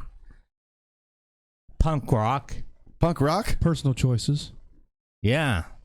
Okay, fair enough. No, just going to punk. Just the lifestyle, huh? Yeah, that was lifestyle back in the 80s. Right. That's just what you did. You back think it then. was peer pressure, or is it just something that you actually wanted? Like, did you want to do that? I mean, I know you actually wanted to afterward, but when you first started, is it something? Did you think that it would spiral out of control? No, it didn't really spiral too much out of control because my friend Sean, he said, Dan, let's go straight edge. And I was thinking straight edge on like razors for my cocaine. And he goes, no, straight edge. You don't drink, you don't smoke, you just, right. enjoy the band. So I'm like, okay, I'll do that. So I did that for a couple of years. But then we all got into our mid-20s and started getting married and having kids. And the whole straight edge scene seemed to just disappear. Yeah. And so I just, and then, even myself, I got married. My wife already had a son, and which was fine. He is my son now. I mean, I've raised him since he was 2. And then, I had a great job with a place called Alliant Food Service. Mm-hmm. And then with U.S. Food Service, because I bought out. And then with U.S. Food Service, I was account manager. And but going into adulthood, it sounds like, is where you kind of started to. Yeah, because I got laid off. Yeah. Yeah, and I couldn't find anything, so I could find something, but it was just liquor. Yeah, that's easy to find, right? Just go down to the corner store. Just go down to the store at the corner. I don't understand why people want to turn to drugs and alcohol when shit's going bad. Well, it's the same reason people turn to Jesus, man. It's they need something to cope. That's my opinion. Well, why don't you use your kids or your family as something to cope with? You know what I mean? Well, Dan, at the time you didn't have. You had a stepson, right? I don't believe in steps. He's my son. I've raised him since he was 2. So, his dad is a meth head, and so no, he's my son. And I gotcha. Pretty soon, him and his wife, I married them because I'm a minister, and they're gonna have a child. So I'll be a grandfather in September. I mean, I kind of am already, I guess, because she's already showing like big time. Yeah. So, I mean, yeah, you're already in for it then. All right, Grandpa. Yeah. Grandpa Rupp. I mean, Grandpa. Grandpa Rupp. I never thought I'd live to see it. You know? Back in your punk rock days, you didn't ever think like, oh man, I'm gonna be a grandpa. Yeah, no. Back then, I mean, I was swimming in my own vomit, sleeping in my own vomit. And, I was lucky to survive the 80s and the early 90s. And, Frank's over here like, typical evening for me. What's up? No, I was just thinking about it. You just reminded me, like, I dated a girl who was in AA. Actually, she was a director of AA, and she was also a therapist. She said she had one experience where she blacked out. That's why she realized she was an alcoholic. And I'm like, yeah, best sex in my life though. Fucking crazy, isn't it always? Crazy bitch. Yeah. So let me ask you something. Was she always posting duck face selfies on the? She was. Was she a duck face? Most alcoholics are. Yeah. She was actually a fitness model too. So on top of that, yeah, fitness bottle in my purse. Yeah. But that's where she got her clients though. That's where I'm like, are you? I mean, I won't say clients, but yeah, I think that's where she went to learn about the disease. The sickness or whatever they call it. I call it a habit. Yeah. I don't have any habits that I know of, but well, speaking of addictions, check this out. So take a drink. 27 most drug addicted cities in America. Ooh, let's hear it. Number 27 is Oklahoma City. There's not shit there, so that makes sense. It's ranked number 1 for prescription painkiller abuse in 2012, exceeding the national average by 242%. Wow. The majority of the people affected are middle class and middle aged who are taking opiates for pain and ended up battling opiate addiction, or worse, ended up overdosing. Well, I know you've personally driven through Oklahoma, right? Have any of you guys driven through Oklahoma? Never. Longest, most boring fucking state in the world. There's nothing. But it still doesn't mean that that's why there's fucking drugs. Well, maybe not, but I'm just saying it's a good excuse. Tucson, Arizona is number 26. Opiate epidemic in Tucson is out of control. It lies on the Mexican border where heroin is smuggled in daily, and in fact, the amount of heroin seized in the southwest Mexican border is increased by over 232% 2008. Build the wall, Trump. Build the wall. He said. Fuck that wall. So number 20, what would this be? 25? Number 25, Cleveland, Ohio. Oh, Cleveland shit. is next on the list, and the drug of choice there is heroin. There was once 236 overdoses in just 3 weeks as a result of heroin being cut or diluted with carfentanil, an extremely powerful opiate used to sedate elephants. It was an elephant tranquilizer. So where in the fuck are they getting elephant tranquilizer to cut heroin with? There might be a zoo nearby. Yeah. Yeah, but where in the fuck? How do Follow you? the fucking pills. Follow. Follow. you know It's what I at mean? the Like, zoo. we need to start regulating the fucking tranquilizers, and you won't have people cutting heroin with it. Yeah. That You makes don't- sense. You can't just battle the heroin. Well, if we stop heroin addiction, they'll stop stealing animal tranquilizers. What? Fucking ketamines. Well, you know, a lot of those animal drugs you can buy right offline, it seems like. Yeah, that's what I'm saying. Regulate the good shit. Regulate the shit you can control. Stop trying to regulate shit. Stop trying to regulate 100 billion people and regulate 30 companies that fucking sell this shit. The war on drugs makes money, man. Fucking stupid. The war on drugs makes money. There we go. I know. I've been here. I've been here before. What's that? Newport Richey, Florida is the number 24. Florida is known for its prescription drug problem. Many say Newport Richey, located in Broward County, is the epicenter of it all. Really? It's been down, though. Prescription deaths have been down for the first time in over 10 years. Yeah, because they're all dying of heroin now. Well, yeah. That's what happens, man. Everybody does prescription painkillers and switches to heroin when they can't afford them anymore. Here we go. Salt Lake City, Utah is the number 23. Salt Lake City has a major heroin problem, and the Road Home shelter in the Rio Grande district is considered ground zero for Salt Lake City's war on drugs. Many dealers there have direct ties to Mexican drug cartels. That's so. I'm going to blame it on the insurance companies because you know what? I can't get my Adderall because the insurance they fucked it off. Yeah, they fucked it off. Instead, they were like sending me to freaking mental hospitals to just prove that you have fucking ADD. And I'm like, why'd you send me to a fucking mental hospital? Just like let me talk to someone who fucking knows what. Next time they hit you with like proof that you have ADD, just be like, goldfish, shiny things. I'm out. Squirrel. Squirrel. Number 22 is Bakersfield, California. Surprise. Known for methamphetamine. Along with air pollution and a poor education system, it's referred to as the armpit of California and is listed as one of the most miserable cities in America. Wow. It's almost like Barstow. Where is this? Bakersfield. I think you need to go back to Barstow. Have you been to Bakersfield? Yeah, I've driven through there. Only thing I've known to come from Bakersfield is Dwight Yoakam.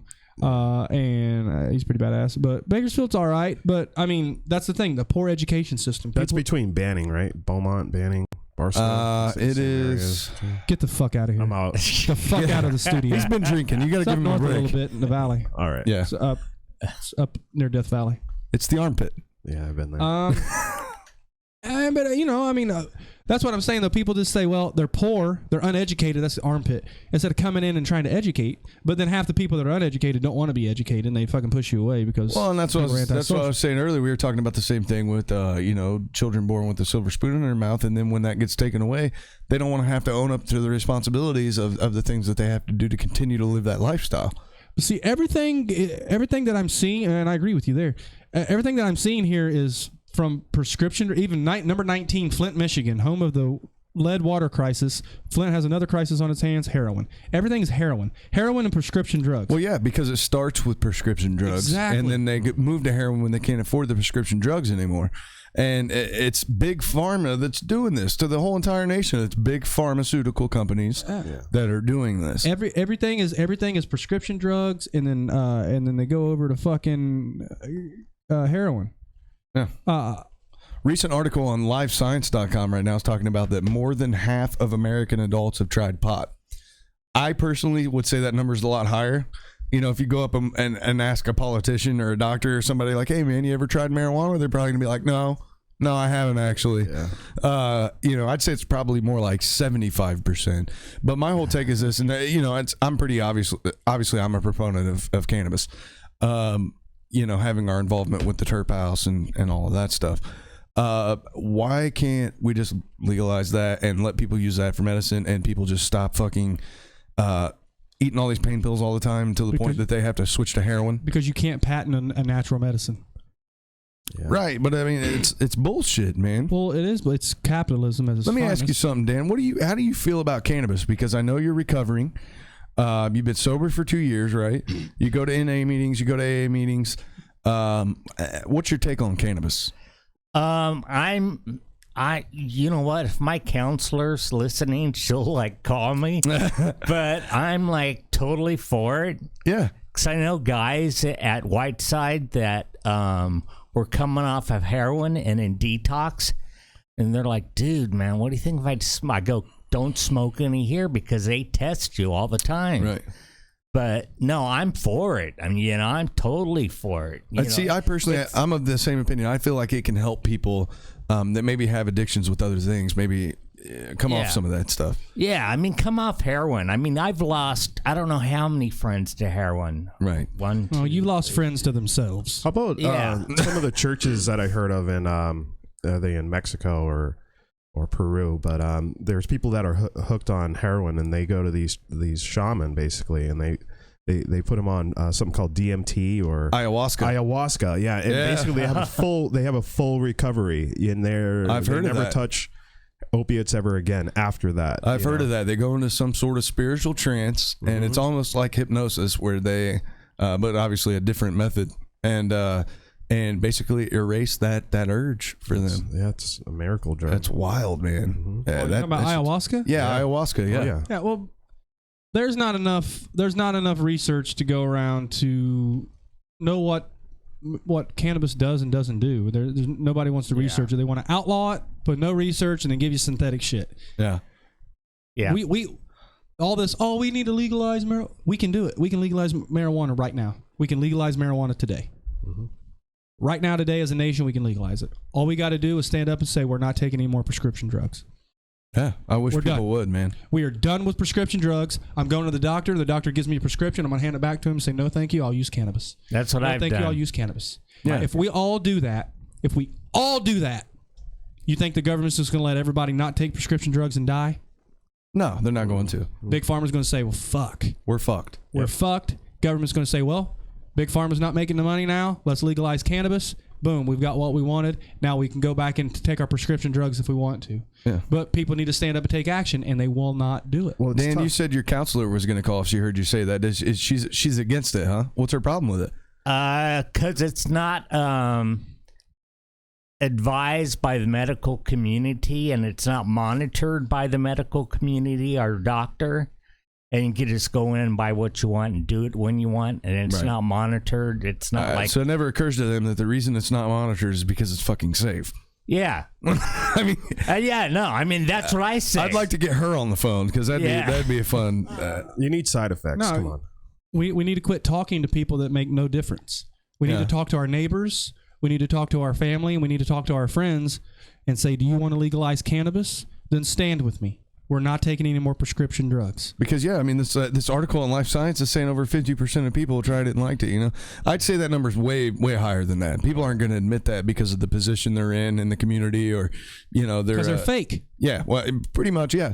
I mean, they don't want to be the mayor of their town and then stand up and say, oh, yeah, by the way, I smoke pot. I smoke marijuana every single day. I've been doing it for like almost 2 years now, and I won't stop because it helps me. Yeah. I don't do it to get fucked up. I don't do it to get high. I do it because it helps me. And I'm a spokesperson for it, and I've got a lot of friends that are spokespeople for it. I've got a lot of personal friends that are spokespeople for it that, use it on a daily basis. And when I say cannabis, I don't mean THC. I mean CBD as well. I mean the whole thing. And if we want to legalize, I'm going to tell you how to legalize marijuana right now today. Is you stand together and you tell Big Pharma to go fuck off, and you're not taking any more of their shit. Don't take any more of their pills. Well, it kind of goes back to that fear-mongering thing, though. Some of these people that are on these prescription painkillers think that if they get off them, they're going to die. The sky's going to fall. Then you need to be educated. And so I don't think that anybody wants to stand up for that. But I'll tell you what really pisses me off are when you go into a doctor, you say, hey, I'm a heroin addict, blah, blah, blah. I'm getting off. I'm trying to dry out. And they want to prescribe you this other shit, which is basically synthetic hair. What's that fucking called again? Methadone? Methadone? Yeah, methadone. And there's another one, too, I think, that starts with a C. Codeine? No. But what is that? I mean, why replace one drug with another that's equally as addictive? Because we let them. It's money, bro. It's fucking simple. We let them. I hate it. I take this pill and it fucks me up. Can you make something that takes the side effects away from this pill for me? Yeah. We're letting them do it. We're bitching about it. They're just testing shit on us. They're taking advantage of us. They're just testing shit on us. We're fucking guinea pigs. They aren't doing anything. They're doing it to. We're doing it to ourselves. Yeah. It's not big pharma fucking us. It's us fucking us because we're buying. It's like going up and being like, man, Sprint just keeps taking my goddamn money. Dude, you know what I mean? Here's 89% of Americans are on some sort of antidepressant. Why is that? That's sad, dude. 89%. Now, I mean, that's the last time I checked.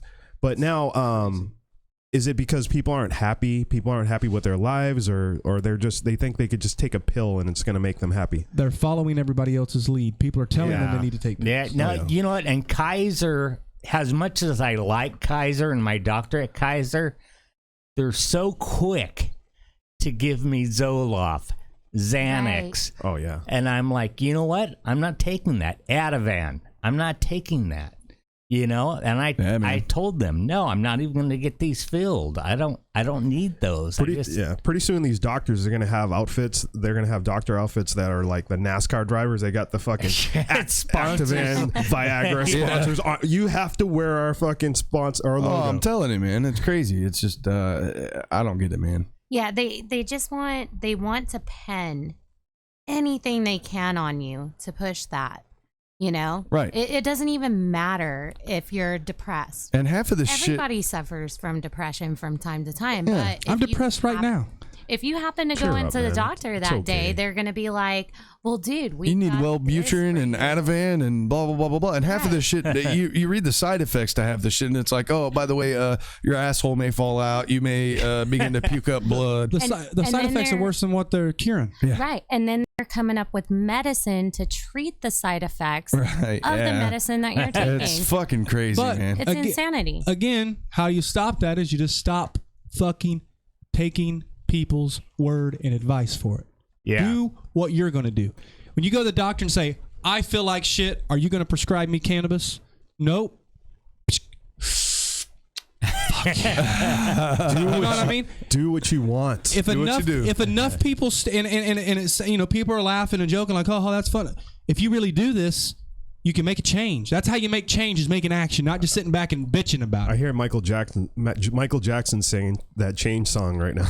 Yeah, but that's what I'm saying. People want to take a serious issue and joke about it. It's not funny. Yeah, well, I mean, it is funny, but you know what I mean. It's like when people are telling you the solution, people do exactly what you did and try to make light of it and do a funny thing. And I'm not saying that's a bad thing. I'm just saying that's what people like. That's what pretty good thing on a morning radio show. But yeah, I mean that's what this show is for, to bring light. So I call it how I see it. Yeah. So, and I'm just like him. If he was explaining the situation and I didn't really have a passionate, thing about it, I would want to make light of it too, because it's a tense subject and people don't want to talk about it. Oh yeah, nobody wants to talk.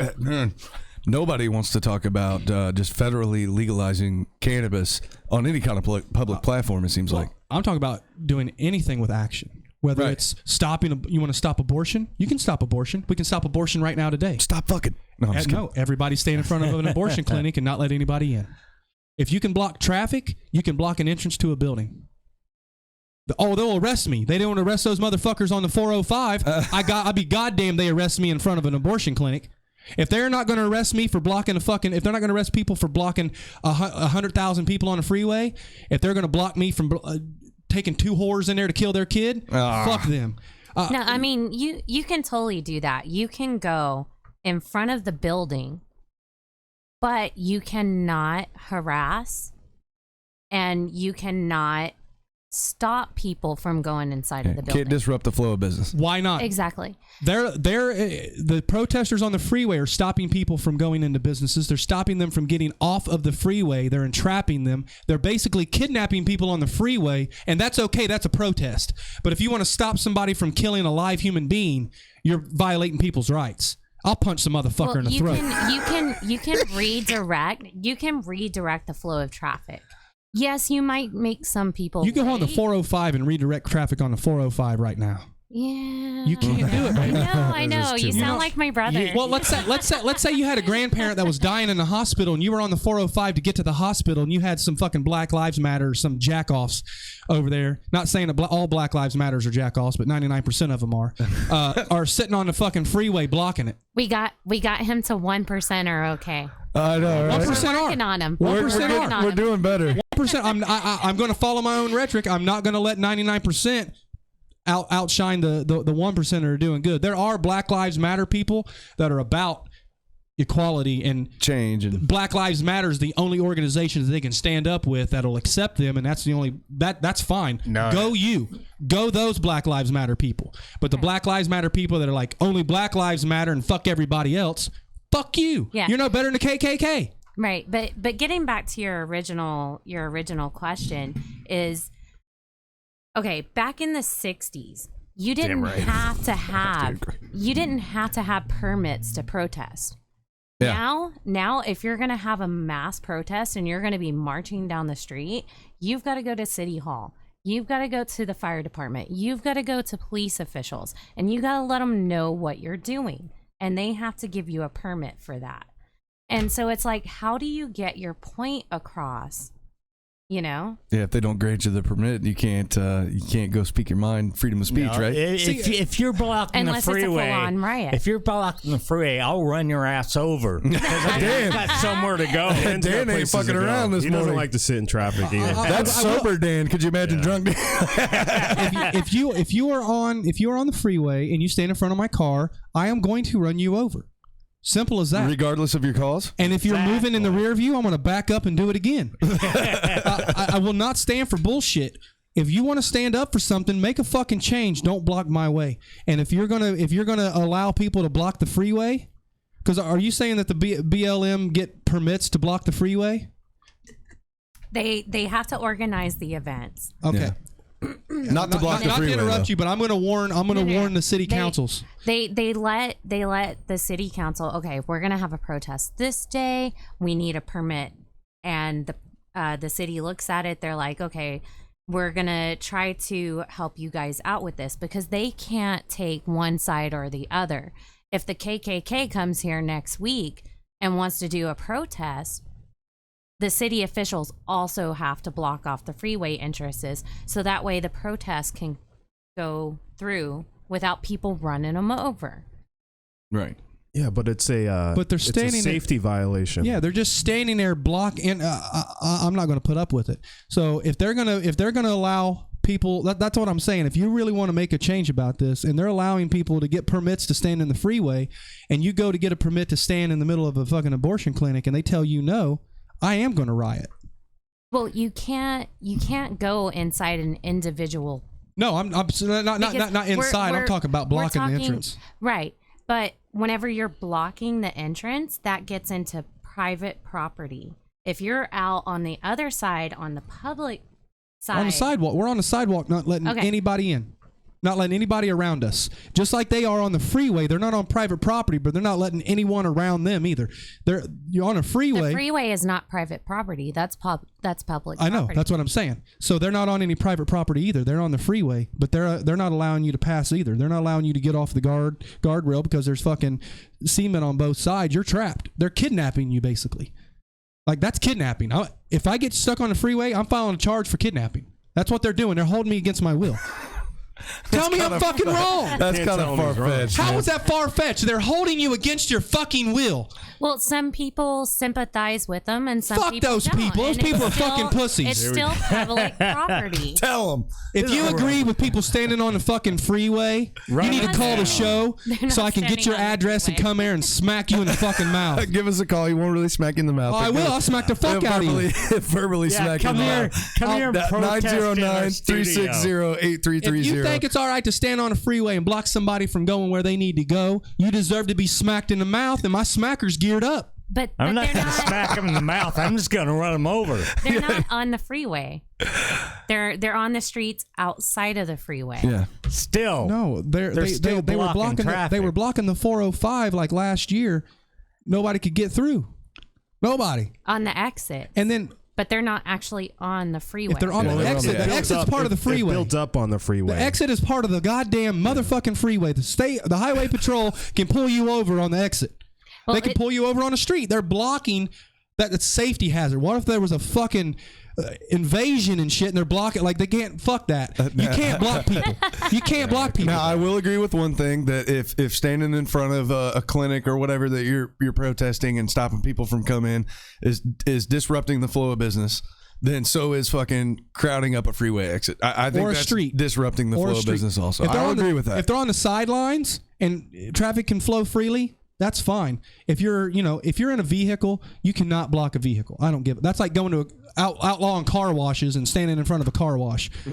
Somebody should be fucking ran over at that point. But blocking an actual person, like, I'm not letting you come in here. If you want to come in, like, doing a protest and standing and blocking is saying, I'm standing up for this and I'm willing to fight for this. So if you come over here and try to come through me, we're fucking fighting.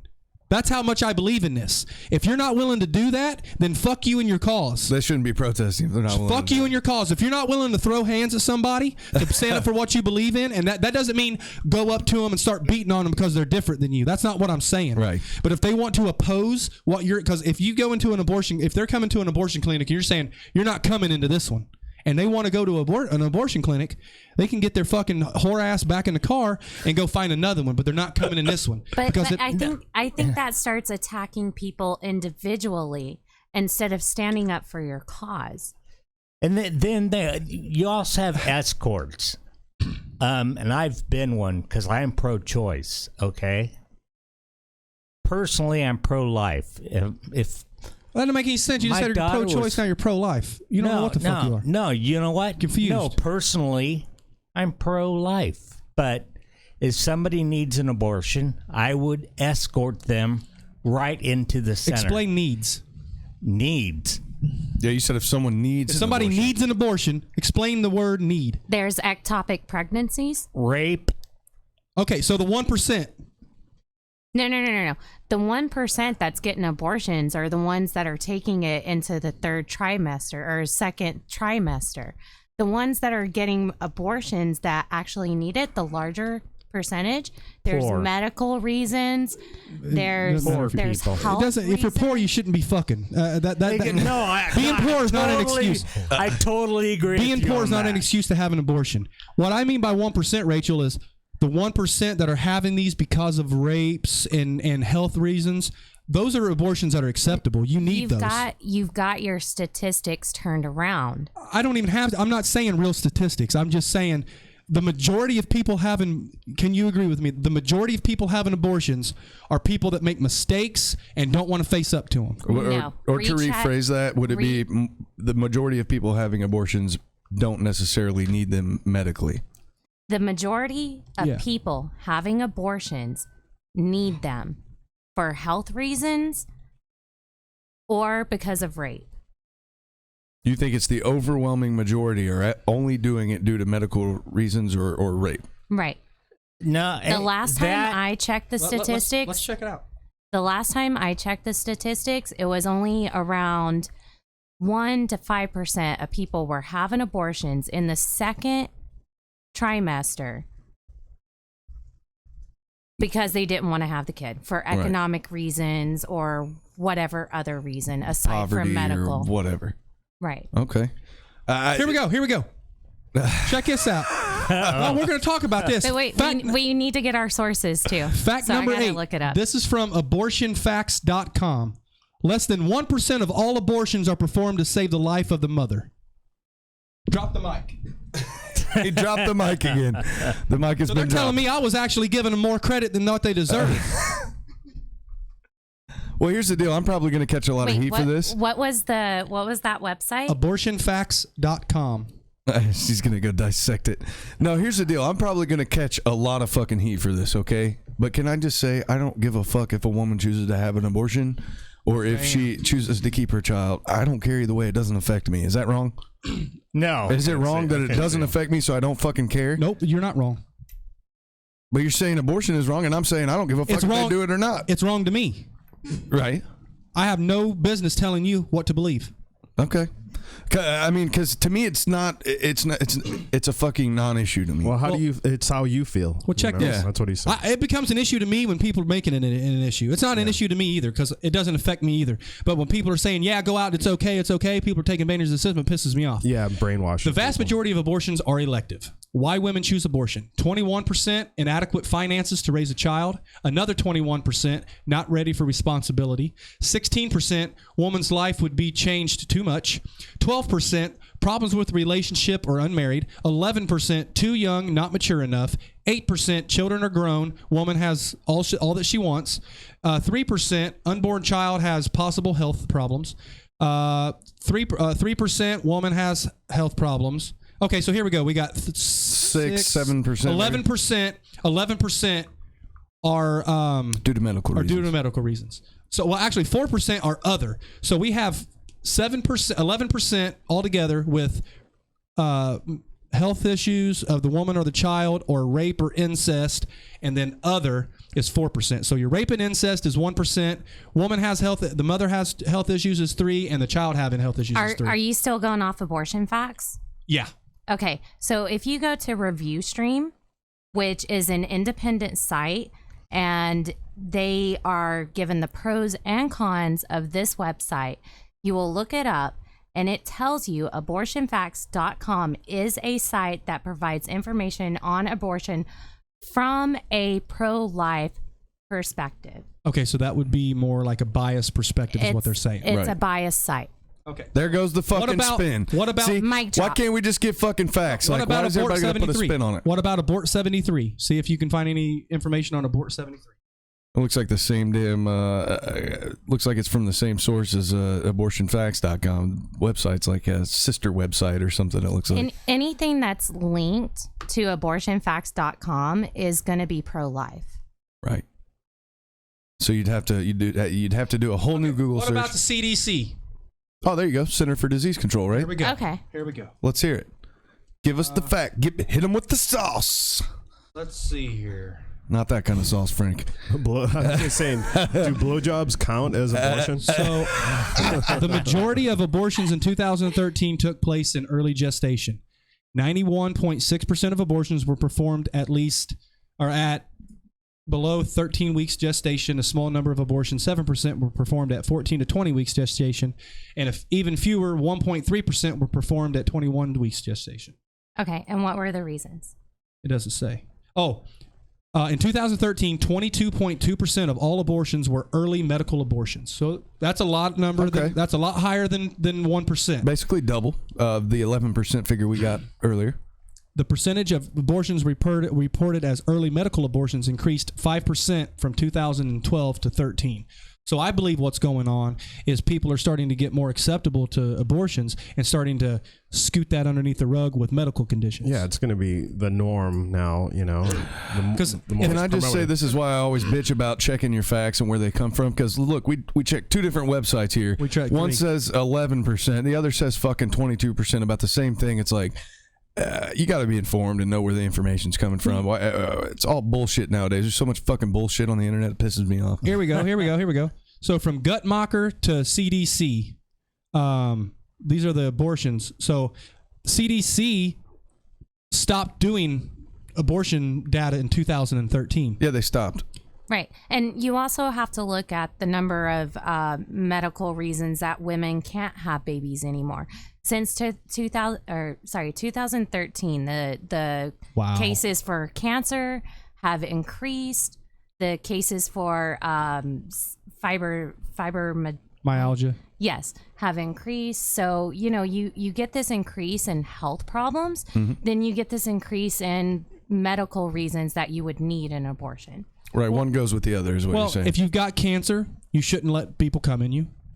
If you have medical conditions, you shouldn't let people come in you. There's easy way. You know what I mean? And if you're hooked on meth, it's simple. Everybody laughs like, well, that's just it's fucking simple. Why do we look for the hardest fucking thing? Well, let's just let all abortions go because you got 21% that need medical attention. So fuck those other 80% of those babies.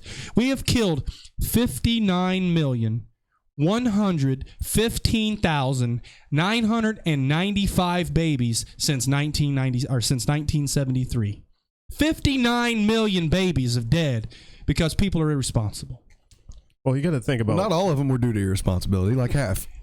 Think about like half. You said maybe 21% had medical issues.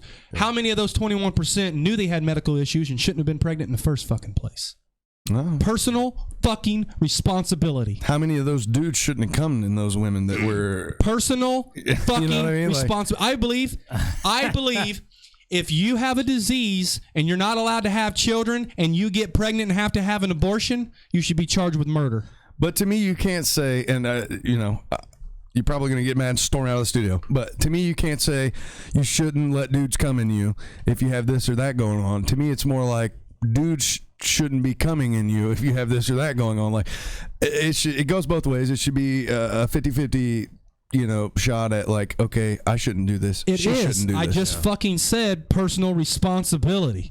Hey, this bitch has got cancer. I might not want to come in her. What the fuck? There you go. She's got a weird limp. She got a weird limp, and I don't know if that's normal. That bitch has got a humpback. I'm not coming in there. It's just like AIDS. Why? I'm not gay, but I had a gay porn star on my show the other day. Why would you let a guy come in you? Yeah. Not knowing who he is, or yeah. Well, he was saying yesterday on the show, he's like, you don't want to get AIDS?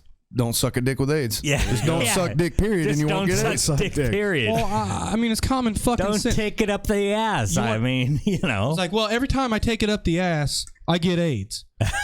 I just need to quit fucking dudes with it. No, you just need to quit taking it up the ass. It's simple. Cut the head off the snake. Quit fucking around and being dumb about it. It's not fucking hard. It's not hard. It's quite easy. Just quit doing stupid shit. There should be more billboards of people with AIDS and hooked on meth. I think if people saw what the fuck you look like after you get those things, you're hooked on meth, hooked on AIDS. Fear works. Oh man. Hey, that's what I've been saying this whole fucking show. Smoke this and you'll look like this. And take this dick and just in your ass. Just like BP said. BP said some people need to fail before they can have a realization. Yeah. So before I believe they can succeed. Yeah. If you're on heroin, let you overdose one time. Russian roulette. You should learn after that. Well, that's what I'm saying is once you overdose one time, you should learn this is bad. I shouldn't do this anymore. If you're too stupid to learn and you do it again, sorry about you. It's survival of the fittest at that point. You're like, you got two dogs and you live on a fucking beach. One dog keeps running into the ocean and drowning. You just keep replacing that fucking dog, or you just say, fuck it, I just need one. They keep giving him a chance. You don't run out to the ocean, grab him up, and be like, oh, I'm going to give you fucking CPR. And then tomorrow, motherfucker runs right back in the ocean again. Stupid. Where do these analogies come from? It's fucking common sense. You got one person that's fucking drowning in heroin. You save him. He runs right back in and drowns in heroin again, hoping you'll save him again. Once you not save him, you don't have to worry about it no more. This is the Lambo show. But people are afraid to lose those people that they love. Fuck, they're afraid. I don't give a fuck if they're afraid or not. I don't know, man. I feel like I can hear my dad saying right now, kill them all and let God sort them out. Yeah. He's a Green Beret. Oh, yeah, the Green Beret dad. Shirt, that shirt's like, kill them all, let God sort them out. I'm like, right. God damn. Well, that sounds like my brother. I don't get why somebody will see a headline and then just ship it off to be fact and be like, oh, did you see this? Oh, you read this? Oh, like everybody's saying now, what was it about the fucking Cleveland dude or the whatever? Facebook killer. Yeah. Oh, he's a serial killer. He's a serial killer. Well, evidently they've only found one body so far. So where's these other just because he said that he did it, they're labeling him a serial killer. Yeah. It's the game of telephone all over again. Yeah, there's a box of cereal all over his house. Well, you can tell by his weight he was a serial killer for sure. He's serial eater. Killing cereal every morning. Killing the fuck out of it. Eating that shit 3 times a day. Anyone who all right, 420 is coming up. Just saying, like, don't eat all your kids' fucking cereal. Don't eat all the kids' cereal. I'm guilty of that. Don't do it. I'm personally guilty of that. Well, so is your nephew still living with you? Yeah. His mom just came back. Did you beat the shit out of him? Have you done anything about him wrecking your car? Don't say anything incriminating over there. I'm gonna tell you that I didn't. I I talked to him. I'm like, but the thing he tried to take the keys yesterday, and I'm like, my other car. I'm like, dude, what the fuck are you doing? He just doesn't get it, and I'm like, I don't know how to get it through his head. You need to have Lambo get it through his head. What did you do when he took your keys? What did I do? Yeah, did you just be like, hey, don't take my keys? No, I'm just like, what the fuck are you doing? Like, and he gave me an attitude. He's like, well, because I had to come here to the station. And I'm like, you can't just take my car. Like, your privileges are fucking done. Like, you just can't do shit like that. Well, this is what you do, Frank. You just leave your keys out. Mm-hmm. You let him take the car, and then you report it stolen. Yeah. Teach them I'm serious. No, sometimes you have to be strict. You know, I understand. I swear to God. Yeah. If my son took my car and I told him, look, you can't drive my car, and he took my car, I'm calling the police. Dude, he took my second car. I'm like, don't you fucking get it? Dude, why don't you just have him call the show and talk to Lambo? Do you want him not to do it anymore? Yeah. He thinks he's invincible right now. Then fucking let him take it and call the cops. Yeah. You don't have to press the charges. Once they bring him in, be like, look, you're 17, I wanted to do this, blah, blah, blah, blah. They're not going to take it. And if they do, fuck it. Yeah. He did it, not you. Yeah. He's like, fuck it. Fuck it, dude. Grand Theft Auto, he's going to do 3 years top. Did you not say that they need to fail before they learn? They absolutely do. If you're going to tell them, look, you wrecked my car, you're not taking my other one. You're not. And they do, they're going to jail. Yeah, but to me, Frank's kind of sugarcoating it a little too much on this kid. I know he is. That's why he needs to let him have. I had a rough childhood too, you know. Yeah. So it's like, you know, try this, you know. I'm trying to do something opposit of how I grew up. So you're gonna let him wreck your car with no consequences? No. Talk shit to you. Talk shit to your elders. Getting You're enabling him to be a dickhead. Yeah, he's starting to be. He's going to get his ass beat one day by an older guy. He's going to run. I was hoping someone else would fucking kick his ass. He's going to run into somebody like me one day that just don't give a fuck, and he's going to disrespect him, and he's going to get ran over and beat the fuck out of. Yeah. Then you can be like, damn, I wish I called the cops and took my car. Yeah, it's a responsibility. Straighten him out. Well, Lambo was talking yesterday about not sugarcoating the message to people because they don't get it, right? And it sounds like he just doesn't get it. Like you said, he just doesn't get it. He's not getting it. I can come over and explain life to him. If you guys got teenage kids, that don't get it, have them call the show, or I'll call them on the show or whenever, and I'll let them know. And I'm not letting them know just because of things that I've heard or the things that I've read. I've been there. I've been that punk ass disrespectful kid. I'm still that punk ass disrespectful kid. That was me. But I know how to deal with it. And I know what's right and I know what's wrong. I know what works and I know what fails. And if you're too big of a pussy to discipline your child, I can help you, and I'll do that for your child. Yeah, no shit, right. Well, it's not Frank's kid, so it's really I'm not talking to everybody. He's going to end up getting kicked out, and he's going to end up having to stay with me. I already know, like, his mom. Oh, yeah, it's headed there already, huh? Yeah. So where else is he going to go? Who cares? I don't fucking know. Yeah, he has to find his own way. I mean, did you get any enjoyment out of his birth or his conception? No. Then fuck it. Fucking guy. I'm just saying, bro. You know what I mean? It's almost like you were with responsibility. It's almost like you were fucking with some girl. She had a kid by some dickhead, and then now you ain't able to fuck the girl no more, and then you still got to deal with the dickhead kid. Fuck all that. Nah, he's trying to do the right and noble thing as a good uncle, man. Yeah, but to do the right and noble thing as a good uncle, you need to step up for this kid. And what do you mean you had a bad childhood? Oh man, I mean, you start talking about heroin shit like that. I grew up, I won't say both my parents, but my mom grew up around it. Yeah, my mom was hooked on heroin. You know, she lived out in the Bronx, and my mom was a fucking heroin trafficker. Yeah, she's the reason we have an epidemic in our hometown. So we have something in common. I had the SWAT team come into my room when I was 6 years old or 8 years old through the fucking windows at 2:00 in the morning. Yeah. I've watched people overdose on a couch. I'm not all fucked up. She's definitely not calling the show now that you just told the whole world. Everybody knows. Yeah. My mom is a G. Me and my mom aren't super close, but my mom is a motherfucking G, and nobody can deny that. Yeah. My mom is the original OG. She took fucking 20 years like it wasn't nothing. Didn't say shit to nobody. That's the only thing I can say about my mom is a hardcore. You want to talk about gangster? My mom is a gangster. Yep. My mom was Sicilian, and you know I grew up in an Italian neighborhood and Irish neighborhood, and just moved around a lot. Yeah, I moved around a lot. I went from the black neighborhood to the white neighborhood.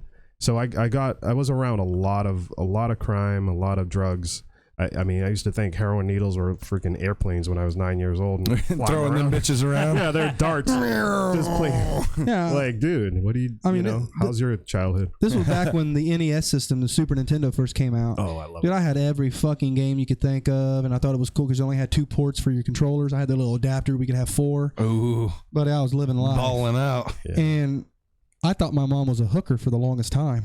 Same here. Because she would take these people in the bedroom, be in there for 10, 15, 20 minutes. Oh, she's not calling in now. And then she would come back out, and I'd be like, "What are you doing?" Well, there's just people do things for me, and I do things for people. And my little mind, I've just figured she was a fucking whore. Little did I know she was supplying the whole fucking state with heroin. Right. Wow. You know what I mean? She had. You thought she was just giving rub and tugs back there. What the fuck? I thought she was sucking fucking dick for crack. I didn't know she was making it. You know what I mean? Cooking up. But that doesn't make my mom a bad person. My mom was doing the best that she could with what she had. I don't think she was a bad mother. Well, I mean, she wasn't a great mother by no means.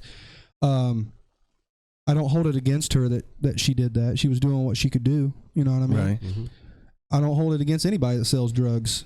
You do what you do. Yeah, you make a living. I mean, But you just have a big problem with the people that are consuming them, it seems like. I have a problem with the people that are consuming them and fucking everybody else's life. It's not the drug dealer's fault that your aunt or your mom goes and buys this heroin and doesn't take care of you. It's not the dealer's fault. If that dealer wasn't there, she would find somebody else to buy it from. Busting and imprisoning dealers is not going to help the heroin problem. We need to stop the fucking big pharma from getting everybody on fucking pills. We wouldn't have had heroin if there wouldn't have been for fucking pills. So if everybody would just stand the fuck up, get rid of big pharma, quit bitching about it. You want the war on drugs and you want to legalize marijuana? Stand the fuck up, throw your pills away and quit taking them. Yeah. You won't have to worry about big pharma. You won't have to worry about legalization of marijuana. You won't have to worry about fucking crime, overdosing, none of that shit. Everybody's scared of that though, man. Everybody's scared of everything. Oh, I'm scared of that. Fuck you and your fear. If you're fucking scared, go to church, bitch.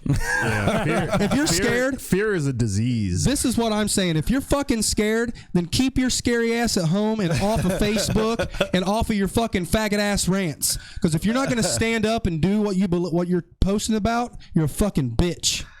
Tell them.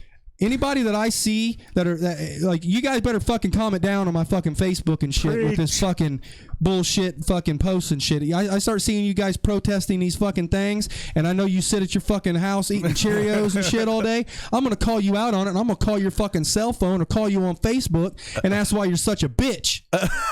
So if you're gonna start protesting on stuff, block me now. You need to Frank, block me now. You need to fucking start getting up and standing up for what you believe in. So anybody wants to go against abortion, hit me up. I will be there standing in front of any abortion clinic in Southern California you want, and we will fucking protest the fuck out of abortion. I'm organizing an abortion protest right here on air. You get a hold of Life According with Lambo. Lambo will be in front line, center, no mask, American flag in hand with a baby in my fucking arms saying pro-life, baby. And I'll be on the other opposite corner holding a sign that says, "Who the fuck cares?" Who the fuck cares? That's fine, because I'll go over there too, and I'll have another sign that says "Everybody bitching," and that's all. You know what I mean? Because only reason I would protest is to just show people that are protesting that don't do shit that you need to get up and make an action. I don't agree with abortion. I don't think anybody else should, but if you do, that's on you. You got to live with that. Whatever, man. But don't fucking try to force it down my throat that it's a woman's choice to fucking kill a baby or not, because I don't believe that it is. I can't say that it's not or that it is because I don't know for a fact, but my personal opinion, it's not right and they shouldn't do it, and I won't allow it if I can stop it. But if I can't stop it, then so be it. But I don't post about it all day long. I don't go off on political rants that I don't fucking believe in or that I don't try to actively do things. I haven't said anything that I haven't actively tried to do. You know?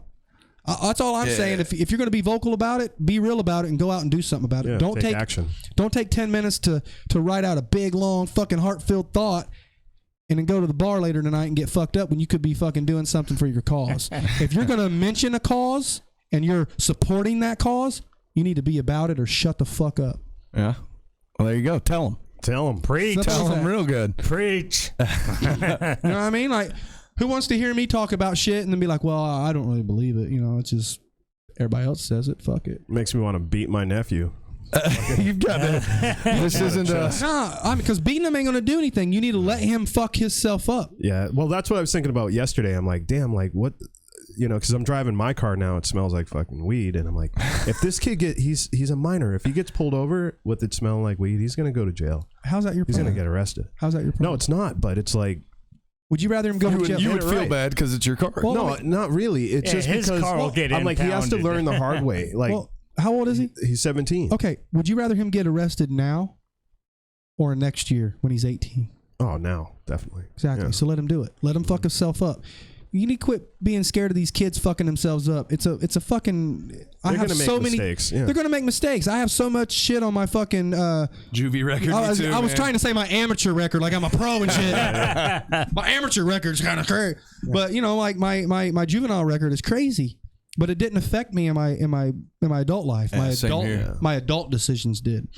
If I would have had somebody help me make adult decisions when I was a child, I could have made better adult decisions as an adult.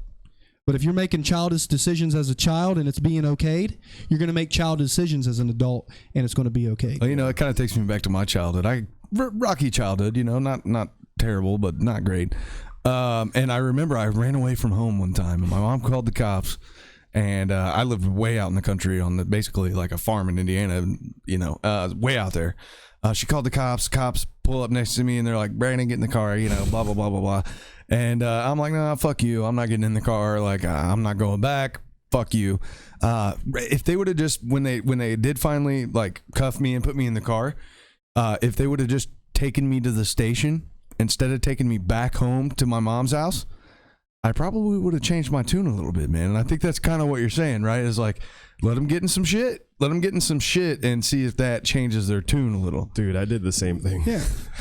Yeah. I got cuffed. They took me right back to my mom's house, and I just caused more problems for my mother at that time. We're going to go over a little bit here, Rachel. Is that all right? You mind about that? We got a couple minutes?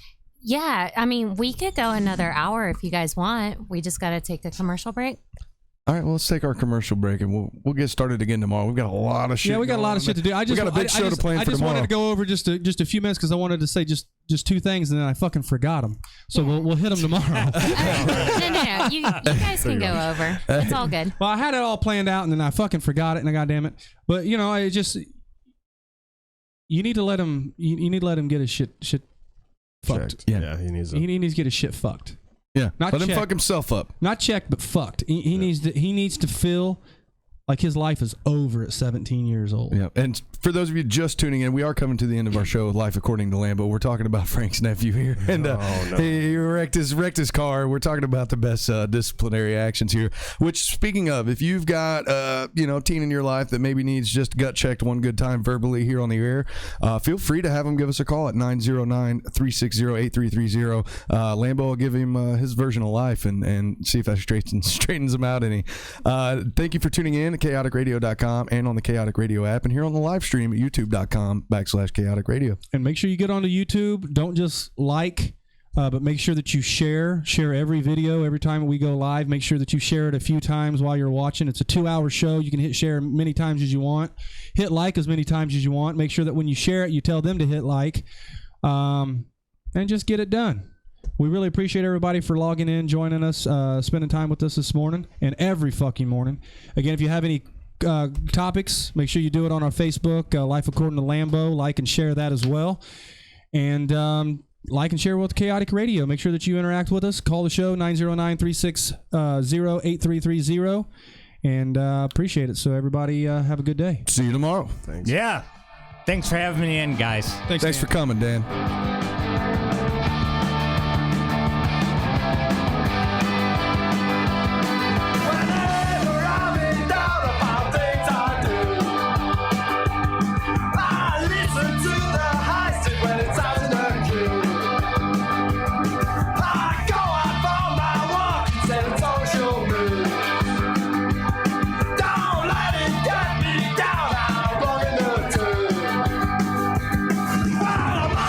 On